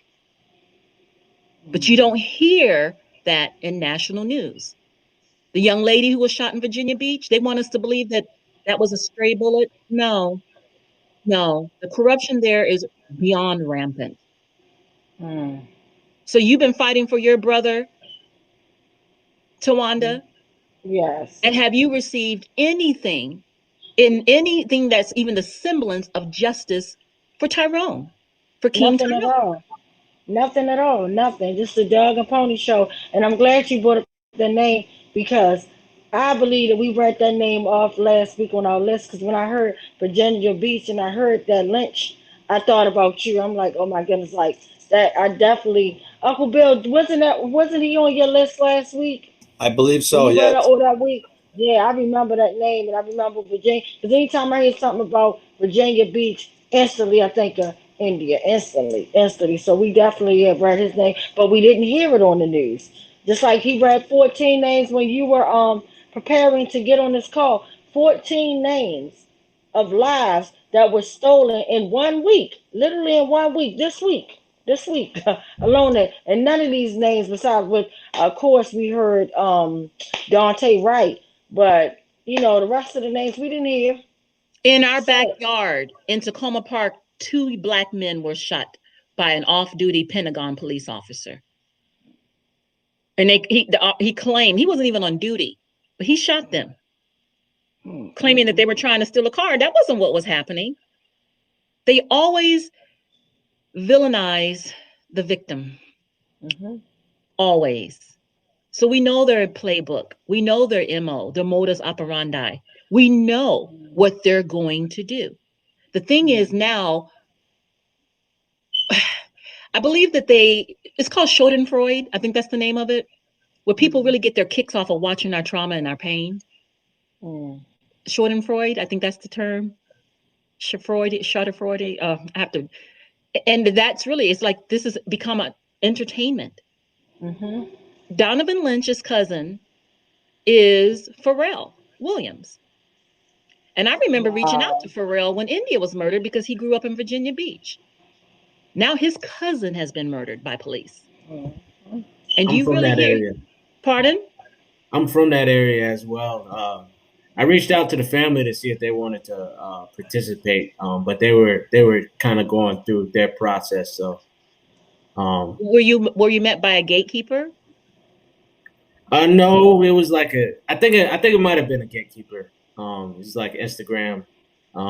Somebody connected me to the person, and they said the family was just kind of um, still mourning, going through their process. So I didn't He push was through. beloved.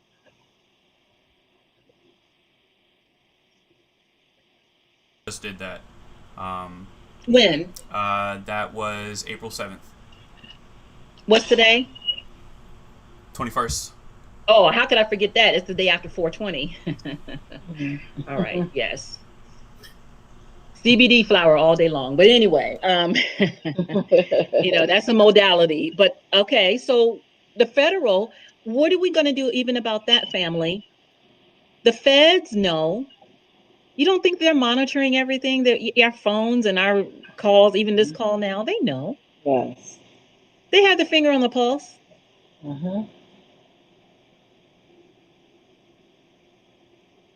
You're muted, Uncle He Bill. could barely speak. The funeral was actually on Pharrell's 48th birthday. Yeah. I just checked, and we did announce the police stealing Donovan Lynch's life. It was on March 26th, and probably was a week or two later when we announced that. Yeah. Yeah. Yeah, I definitely knew you announced it because I don't forget. Like I'm horrible with names, but when I hear it, it'll ring a bell. And like I said, with that last name Lynch, and when you said Virginia Beach, I instantly thought about my sister. So I know that you read the name. Yeah. So my sister Queen, how can we reach? Like, how can we support you? Is there any ways that we can support you or contact you? Anybody Well, I'll listening? share with you all. I'm very delighted that after it took me 5 years, but I finally got a job. So I'll share that's some good news. I'm grateful. I'm grateful for my manager who I'm working with because he understands my trauma and my pain. So I'm trying to now get myself financially stable where I can I have that because that is taking me so long. I mean, I'm not ashamed to admit, I've had to eat with food stamps, and I mean, I'm not ashamed of that. Um, but slowly regaining my life back. It requires constant recalibration, and we all handle it differently. And I'm still going through with Evan, and trying to fight for my grandson, and a loved one in my family.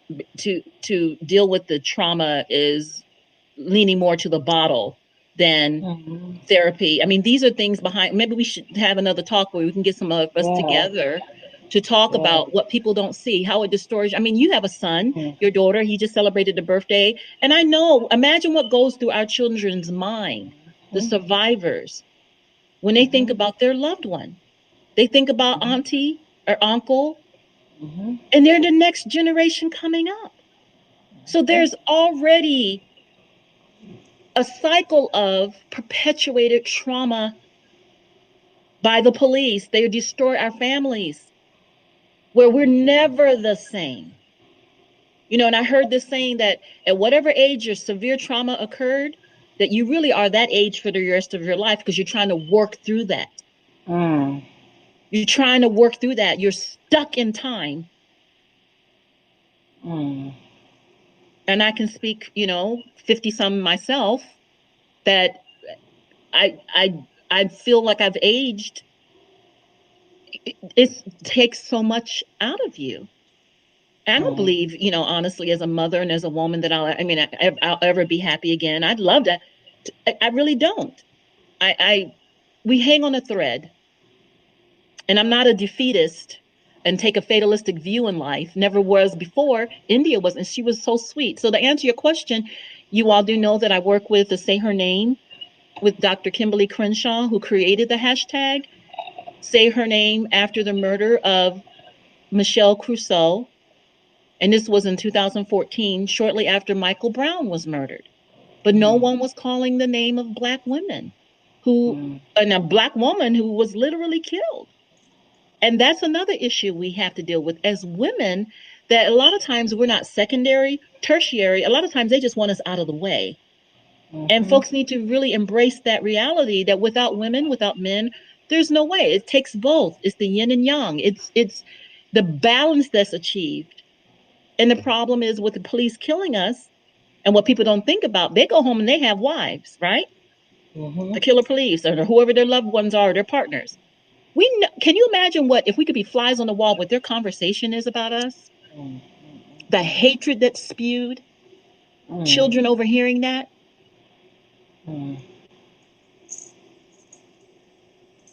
See, I was not socialized in this area. I grew up in Des Moines, Iowa, in the country. All right. And was always viewed as a little weird little girl who read a lot. Yes, I'm a nerd and still am a nerd, still read a lot. Okay. And, could speak a certain way. But that's the problem, is we need to stop these labeling of people. We all have hearts. And as we sit here, our hearts are pumping blood through our bodies. And it's the cognitive dissonance that they have where they keep murdering us. And we're fed up. Beyond fed up. I'm done talking because doesn't this supposed to end at 8 o'clock? All right. No, but I definitely thank you, my queen, for everything. And again, is it any way that we can support you in any area? Support how? Financially? Financially, Support how? any which way you Okay. need. I Any have which way this. you Let me need. ask you this question, Tawanda. Tyrone West, does your brother have a Wikipedia page set up? No. Okay, No. so let me throw this out. We need to reclaim the narrative. And that's going to start by adding our loved ones to the database of Wikipedia. And I'm going to tell you why. Oh, wait a minute, excuse me, sister. I'm glad you said that. When I looked in Wikipedia, I did see, but it's the narrative of the police. It's horrible. When I go to Wikipedia, it's horrible.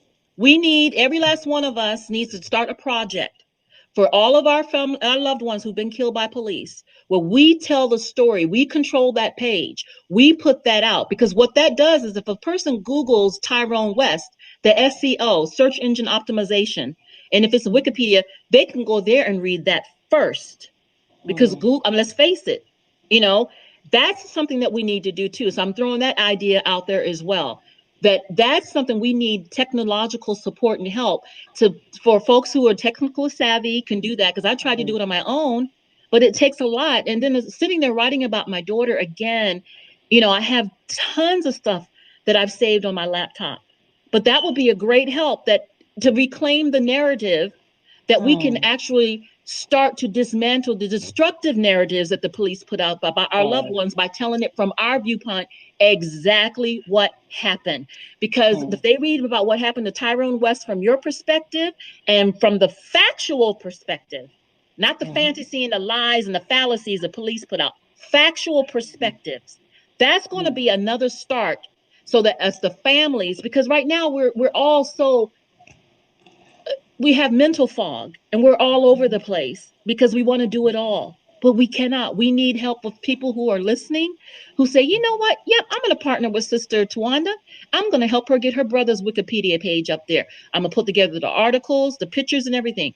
That's one thing that's needed. So that's help opening that. I'd be very helpful for that. If anybody wants to make a financial donation, because let's face it, we don't subsist off of fried ice and air sandwiches. That's for sure.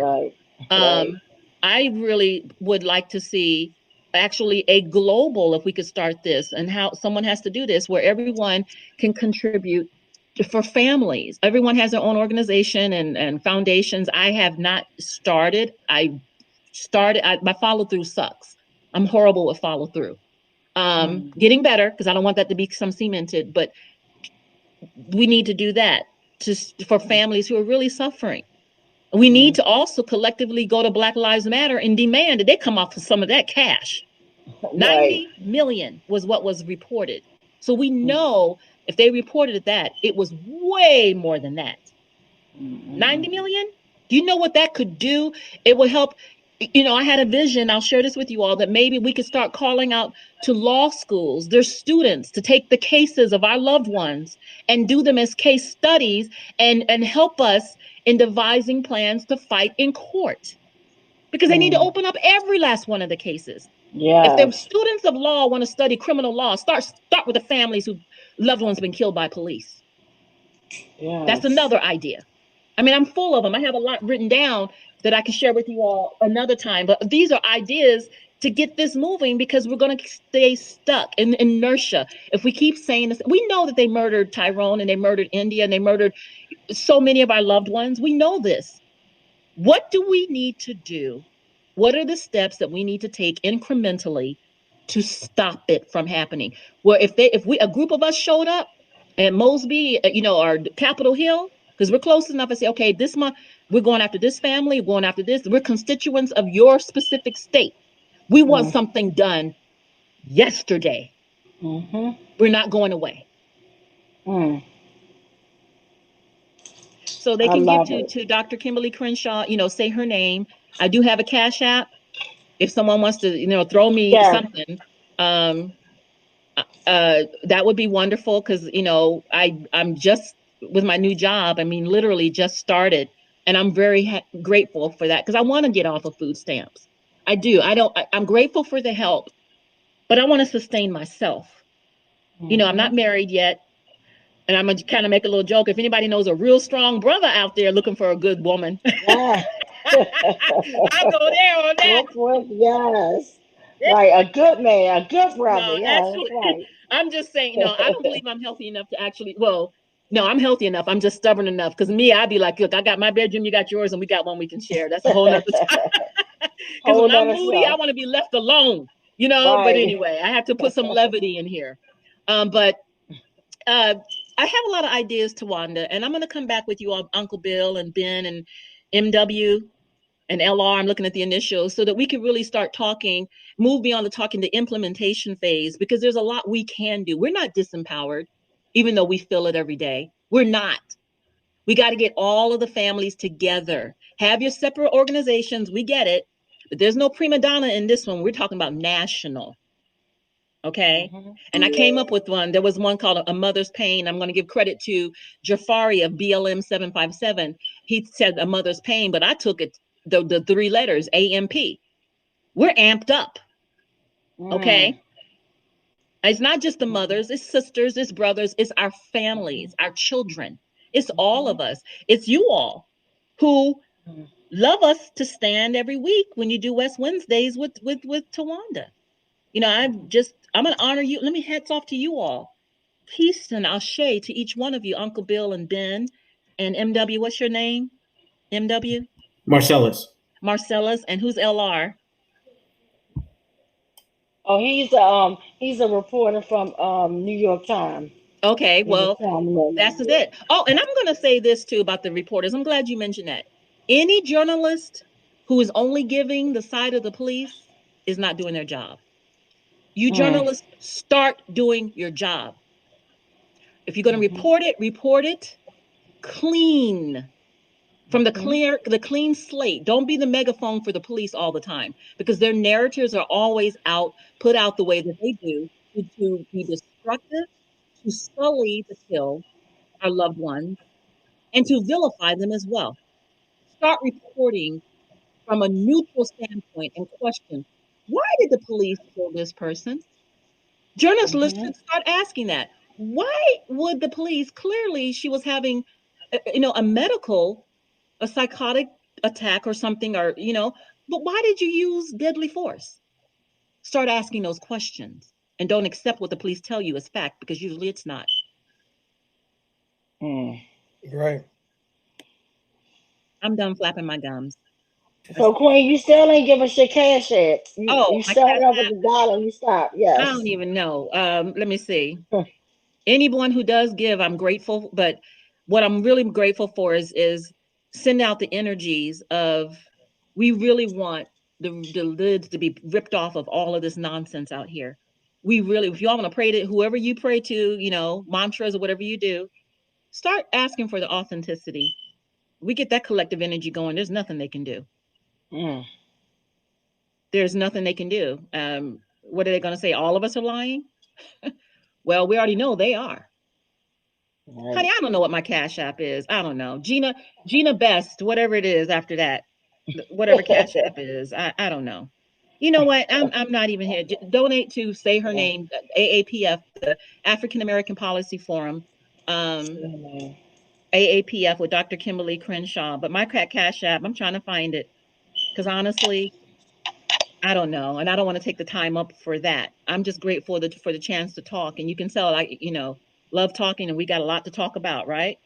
Yes, no, and I'm definitely glad that you blessed us tonight, and definitely send my love to your grandbabies. Okay, what is it? Oh, you can't see that. $Gina N Best, Gina Best. And the N is for Nicole, but I'm called Nikki. That's my alter ego. They're going to see Mama Gina out here working some juju. I'm going to share this with you all also. I will be starting a YouTube channel and inviting families to talk.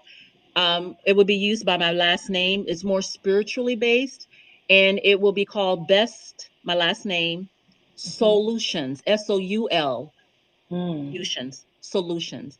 Now that's later on, but it's going to be similar to how, like what we're doing now. You know how, what's her name, does the Red Table Talk?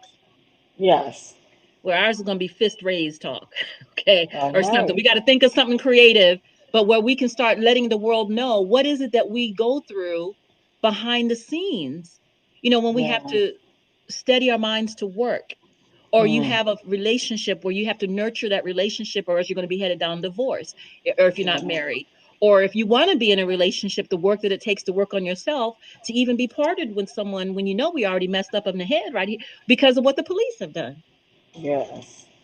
There's a lot, honey. I'm done. I'm kind of No. Well, I just want to thank you. And Marcellus, do we have any more comments or questions before we get ready to wrap up? I'm sorry. Yes, we do. So starting with YouTube, AC Britt says, I love Miss Gina, and yes, I called Crump and them trauma vultures. PTSD causes a hairline trigger for our emotions. Most perceived crimes would not warrant the death penalty, so there should be no excuses.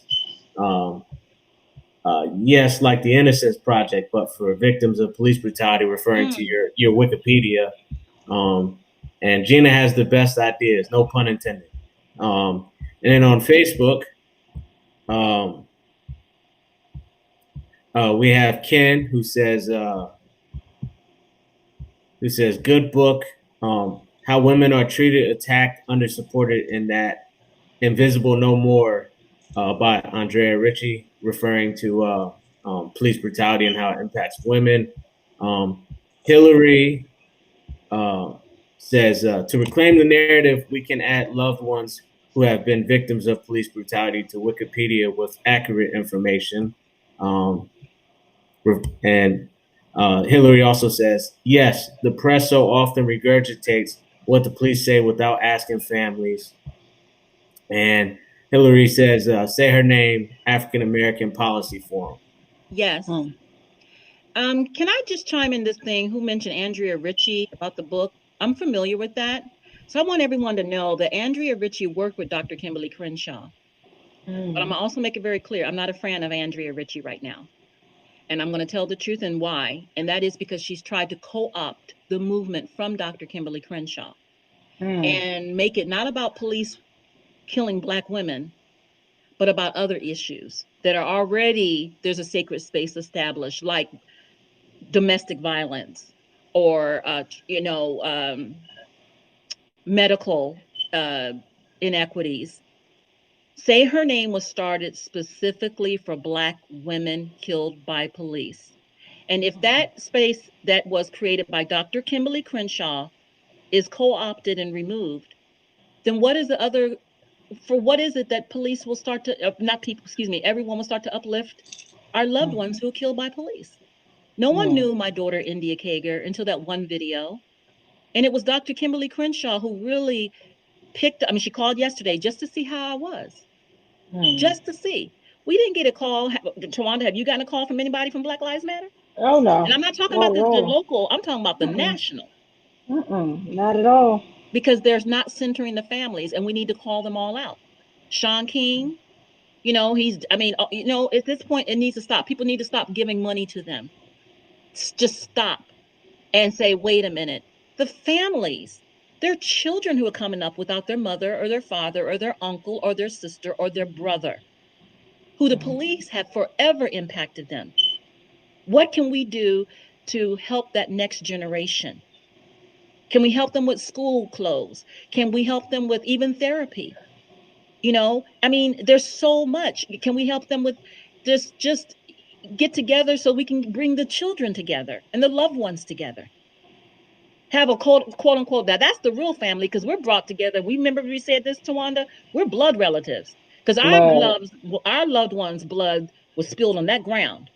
So we become blood relatives. So we can have family reunions with one another by families and supporters who are impacted by police, like Uncle Bill and like Ben and Marcellus. I mean, that's what needs to happen, where they can really see that true solidarity, not just lip service.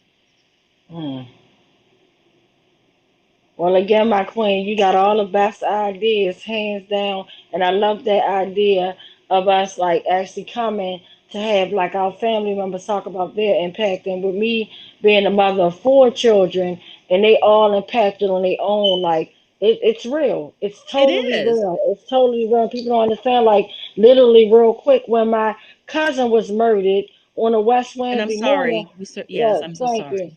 Yeah, but my daughter, my oldest daughter, was impacted. She had alcohol poisoning. So literally, here it is. My cousin is murdered on a West Wednesday, and I wake up Saturday morning and I'm getting Just imagine getting voice messages. You send all these strange numbers, but the whole time my family is planning a funeral we never asked to plan. You get what I'm saying? So I've been talking to people to where as though I passed out, and I wake up to voice messages saying that we have your daughter's phone, and it was a firefighter. So in my mind, I'm like, the last I talked to my daughter, she was fine. She was in the house. Did our house catch on fire? Like, oh my God, like I died all over again. And then I had to literally cuss people out to the hospital who would not. They made sure that I was her mother before they gave me any type of answers that my child was there. But then at the same time, they're like, we cannot tell you the condition. We can't tell you why she's here. And I had to, when I say that was it. Like I'm like, you know what? Call all the killer cops to meet me down there. I'm on my way, and it's not. I just lost it. I lost it, and to the point the nurse is like, "Oh, she had alcohol poisoning." I'm like, "Oh my God!" Like horrible. So we definitely need to unpack that kind of stuff because it is real. Like it's It real. really is. It's It real. So. reverberates through our every family member. I mean, Mhm. literally every family member. And I Mhm. myself am the only one really out here speaking on behalf of India. That's a Mhm. whole nother issue. That's again, Mhm. there's a whole nother issue. It's not that she's not Mhm. loved, because she is, but you have a lot of Mhm. folks who are scared, and Mhm. I'm not. Mhm. Me either. I'm not at all. And with your 4 children, people don't realize, a lot of times, especially our sons, don't talk about how they feel, Mhm. We don't. but they're impacted. I mean, Oh we yeah. literally go through this, and Mhm. folks don't see that, and Mhm. what it takes to survive on a day-to-day basis. They think we're okay just because we can speak. I'm not. I'll be the first Mhm. person to tell them, honey, look, I never used to smoke CBD flower. And yes, I know we're on, but you know what? I don't Mhm. drink, but it's like, oh, I realize that you need to have something to help you cope. And then you have to be careful that you don't become dependent. We're always Mhm. walking a fine thread. So what I do is I immerse myself in my books, my Mhm. candles, my crystals, my shamalama Right. ding dong. You know, when I'm in front of the altar and I'm praying my shamalama, my razzmatazz, and I mean, I know I'm saying it but that's what keeps me is the spirituality. Mhm. Because other than that, oh, and I envision the murderers of my daughter with hemorrhoids that can never be healed, and I mean every ailment I can imagine. I envision that. I Mhm. literally everything. Mhm. Mhm. I mean, I know that sounds, but Oh. we have to do something for even like Uncle Bill. Let me ask you a question. You're doing this work to support Tawanda, but I know it impacts you as well. It has to, because are you not? I'm going to ask this. Are you Jewish? I have that background, but I'm not religious. Okay.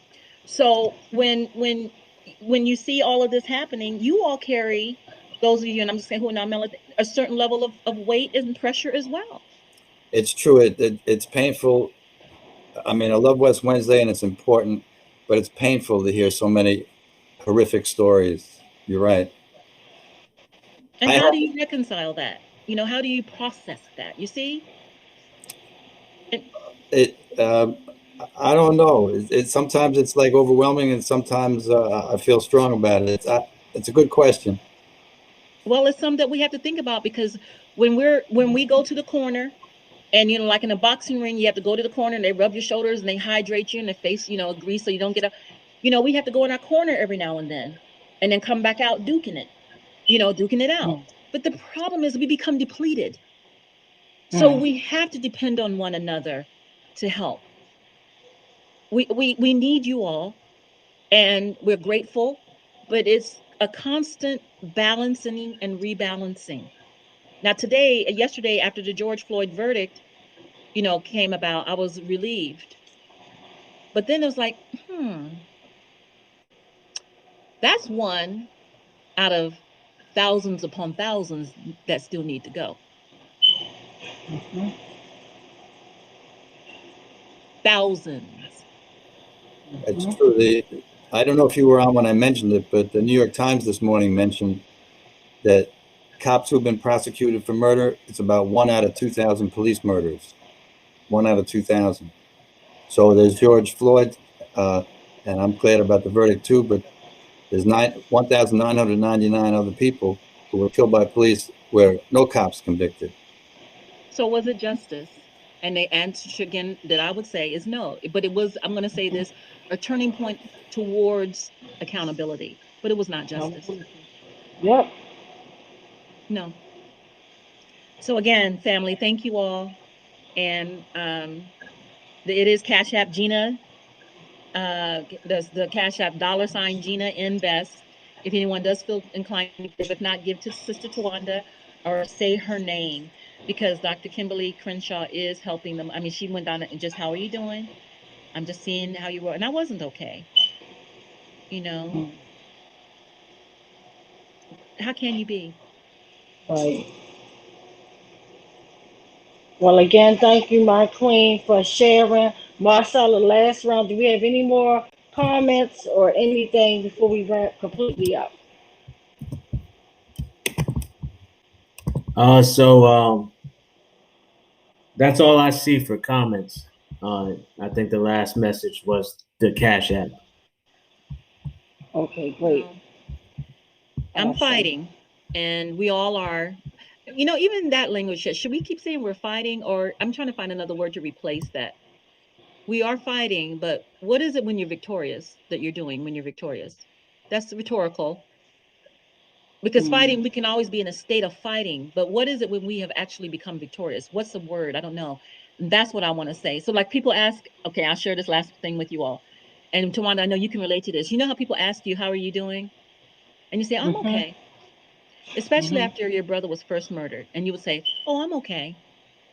I used to say that too, because I didn't want to have to explain that I'm really feeling screwed up and all of that. And I didn't want to allow words to come out of my mouth that would put me in another state of consciousness. So instead of saying I'm okay, and plus it sounded disingenuous, I now say I'm ascending. People, how are you doing, Gina? I'm ascending. Just literally rising as much as we can. Versus just doing okay. I don't want to just do okay. I want retribution for our loved ones. We need to open every last one of the cases. We need to continue to do what we are doing is support one another. But every last case, why is it that we can't take a class action suit against the United States of America since they've done nothing to protect us? Didn't Biden just sign in the racism law, the hatred against Asian Americans? Didn't he just recently do that? So what's preventing him from doing something the same for Black Americans? So I've heard a theory that it would be feasible to make it an international matter and present a claim to the international court about the United States treatment of people of color. I'd have to do more research on that, but I've heard that being a theory that was tossed out there. Bill may know a little more about that than I do. Well, what is the function of the United Nations? You see, don't they do that? They speak about police brutality, but it's only issuing reports. We need something substantive that needs to be done, where there's a deterrent from these murdering cops. They can't use it. Oh, I thought it was a taser. Well, it's on the dominant side. the young baby who was murdered yesterday. See, they have, again, I keep reading, they have no more excuses. Yeah. So now that we've stripped all that, we need to strip them completely bare in fighting for our loved. Well, I'm just trying to find another word other than fighting. We are fighting, but we have not won really. There's no win because there's no our loved ones. Once they're murdered, we can't get them back. Right. There's nothing we can do, and the police go home to their family. I think it's like a ceasefire, I guess. Ceasefire on the hand with the police. Yeah. Okay. They already got the cry out there to defund them. People don't understand what defunding means. I say that they need, I mean, what needs to be police departments, unless they shouldn't be patrolling areas that they don't live in. Number one, we already know that. The database of their pictures, that handles the transparency issue. It's not a training issue. They know very well how not to take in mass shooters. Those kids going and shooting those schools and mass shooters, oh, they take them alive because they have the complexion for that protection, but not Black people. They take them alive. Kyle Rittenhouse walking down the street with an AR-15. Walking down the street with an AR-15, and they let him go. He could have turned that on anybody at any moment and shot them, but they shoot the girl yesterday, Ma'Khia, because she has a knife in her hand. And we don't know what happened before the police arrived. She called, she needed help. They get on there and they see her literally defending herself against a group of other girls. In an open carry state, in a stand your ground state. She's dead now. Yeah. And they're going to all do whatever they can to make sure that that police officer is not held to account. He had a taser in his belt. Why not use that?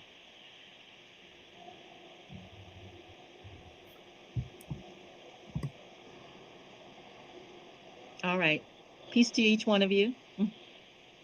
Thank you, my queen. I can talk more. We need to talk more, get together. Oh, yeah. I mean, literally, you bring everybody. Say, listen, we need to be about this. And maybe that's what we can call it. We about this work. We're going to give them some work. About this work, okay? Literally. And tonight I'll be calling out the names of our loved ones, all of them. I do that. I sit by myself and I do that. That's my meditation. That's my medicine. That's my... It's a way that I can get my head together. You know, as best I can. Well, definitely thank you, my queen. We definitely thank you. All of you all.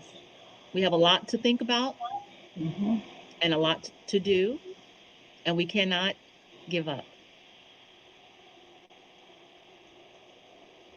Absolutely not. So on that note, I just want to thank our beautiful sister, Gina Best. Like, hands down, just thank you so much. Round of applause, thank you so much. I want to thank our sister, Dina Smith, for what she shared this morning. I'm saying this morning, I'm tired, y'all. It's been like, oh my God, what she said at the start of West Wednesday. And literally, like, thinking about morning time, like, I think I only got 2 hours of sleep because we did that big protest in the street last night. And after making sure everybody was home, I think I didn't get in the house till about 11 o'clock. And by the time I ate dinner, took a bath, I was literally tapping my pillow around about 3:30, and I got back up like 5 o'clock, like literally 5:30. Like I was back up again, so I'm beyond sleepy. But anyway, just thank you guys so much. And just remember, this pain is real. It goes nowhere. And I just want to thank you guys. And we just got to figure it out because we can't keep on. We're more than this. Like, we're more than hashtags and body bags. We're more than being 6 feet in the dirt and pictures on buttons on T-shirts. I'm just over the Doug and Pony show. Like, enough is enough. But we got to come up with better solutions, better ideas. And a big shout out for yesterday. And like our brother Ben had pointed it out at the end of yesterday when he pointed out the fact that different coalitions came together, different people were out there, that some people out there that were out there that joined us didn't even like each other, right?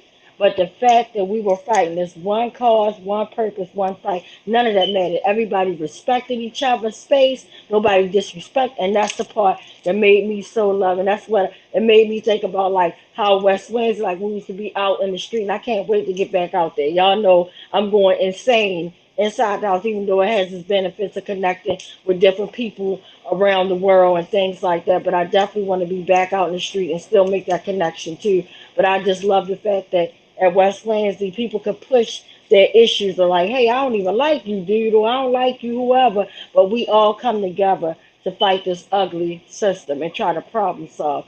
So remember, live to love to live, and keep our sister Paula Muhammad up in your thoughts, up in your prayers, because we're talking about a mother, literally, that was breathing on earth on Sunday and lost her life on Sunday.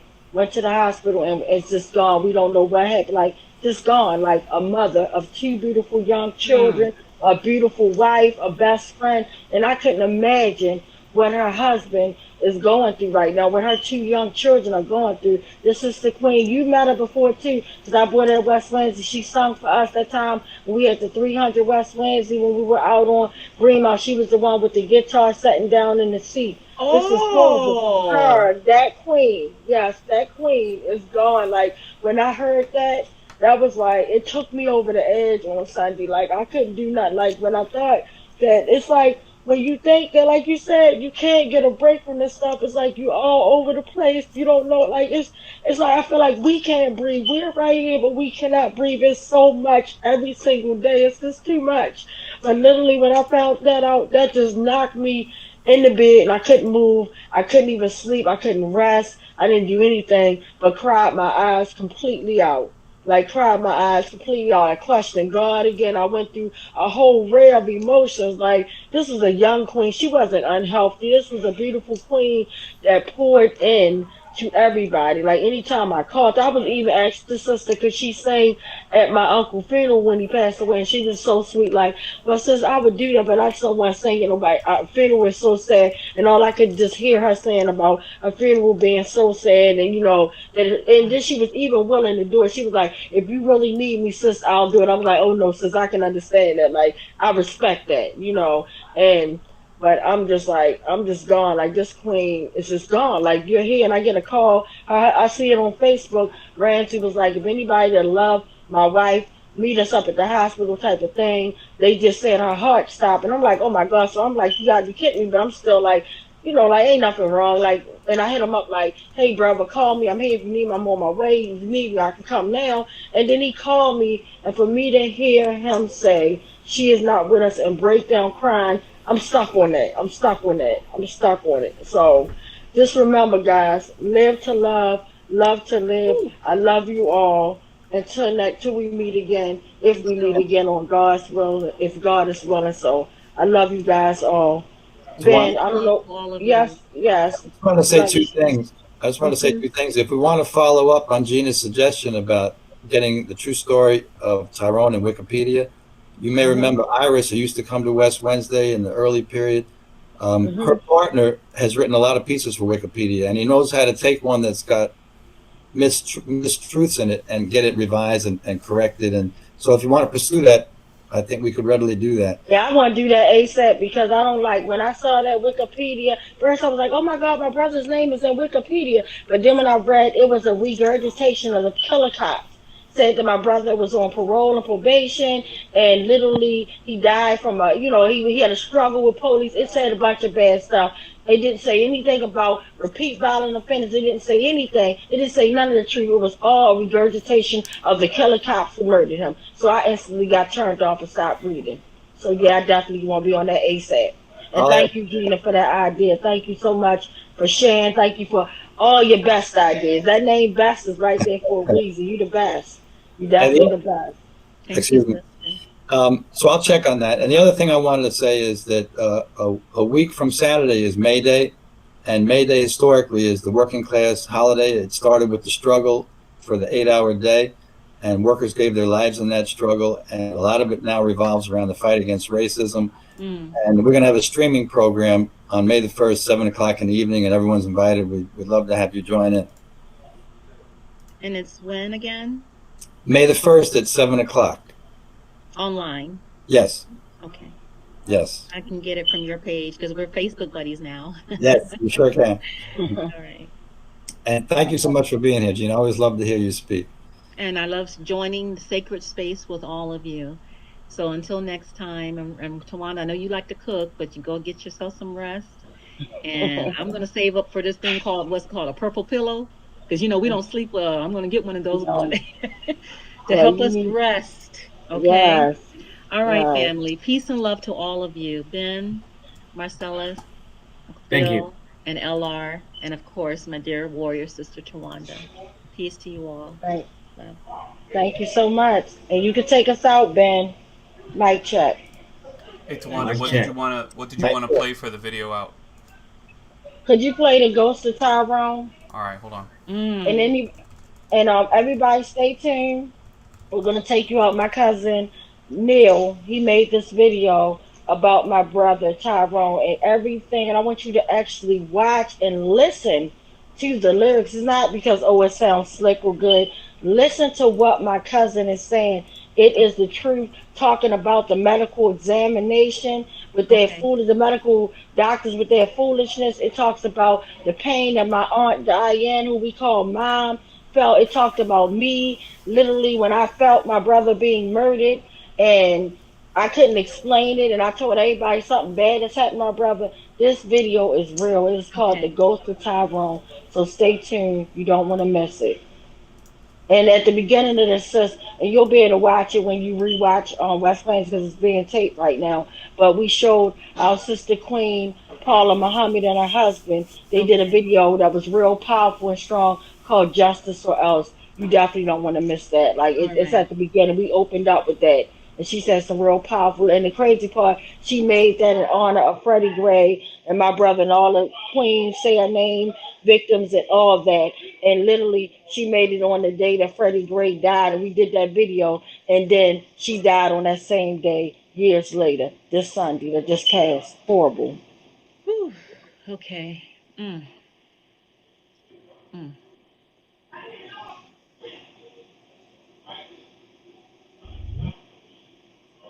We've been fighting a long time, and we've all lost so very much, so many loved ones gone. But you are not alone. There are pockets of resistance all around. We are at the brink. Above all, stay alive. You have no idea how important you are. If you're listening to this, you are the resistance. No pity. My message to the Citizens Committee, who the biggest law breakers in the city. Full of corrupt politicians, red tape, roadblocks, criminals, dope spots. What about these road cops? Pity. My message to the Citizens Committee, who the biggest law breakers in the city. Full of corrupt politicians, red tape, roadblocks, criminals, dope spots. What about these road cops? They bust them on the head with closed fist and hard kicks. A bunch of nightsticks trying to end his life quick. The kicks turn to stomps. They maced them and tased them. Dragged him out the car by his dreads, must have dazed him. Killing them, but telling us he should have got a ticket. Traffic stop, drug stop, specify which is it. With every single witness saying he never resisted. Imaginary balls and ankle socks, must have missed it. Cardiac arrhythmia, dehydration. We even heard about positional asphyxiation. The bruises and the scarring, the suffering and pain. 30 minutes passed before the ambulance came. I found it all insane. To beat and kill for sport. It took 5 months to get the autopsy report. The coroner, the cops, and the fucking state's attorney knew my cousin was dead before they put him on the gurney. No pity. My message to the Citizens Committee, who's the biggest law breakers in the city. Full of corrupt politicians, red tape, roadblocks, criminals, dope spots. What about these road cops? Pity. My message to the Citizens Committee, who's the biggest law breakers in the city.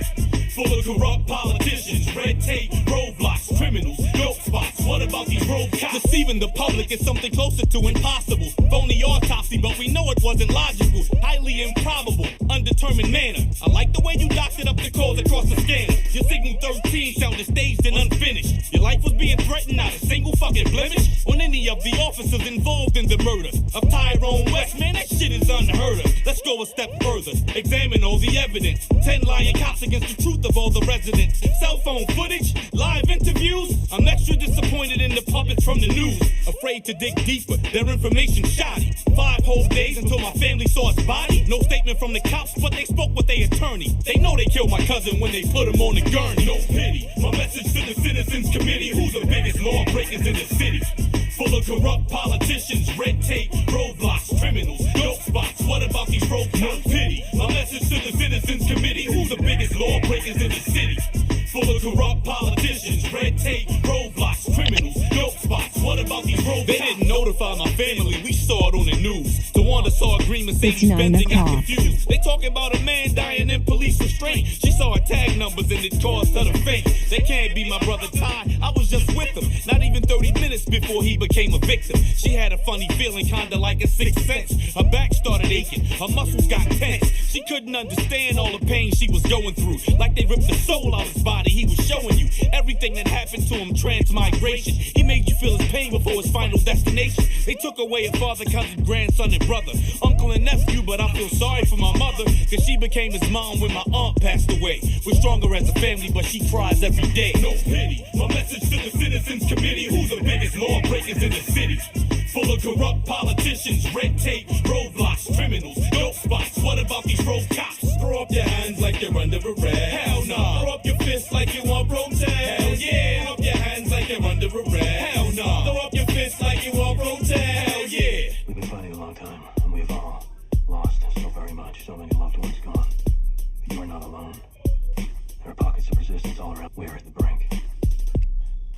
Above all, stay alive. You have no idea how important you are. If you're listening to this, you are the resistance. That's the sound that I want.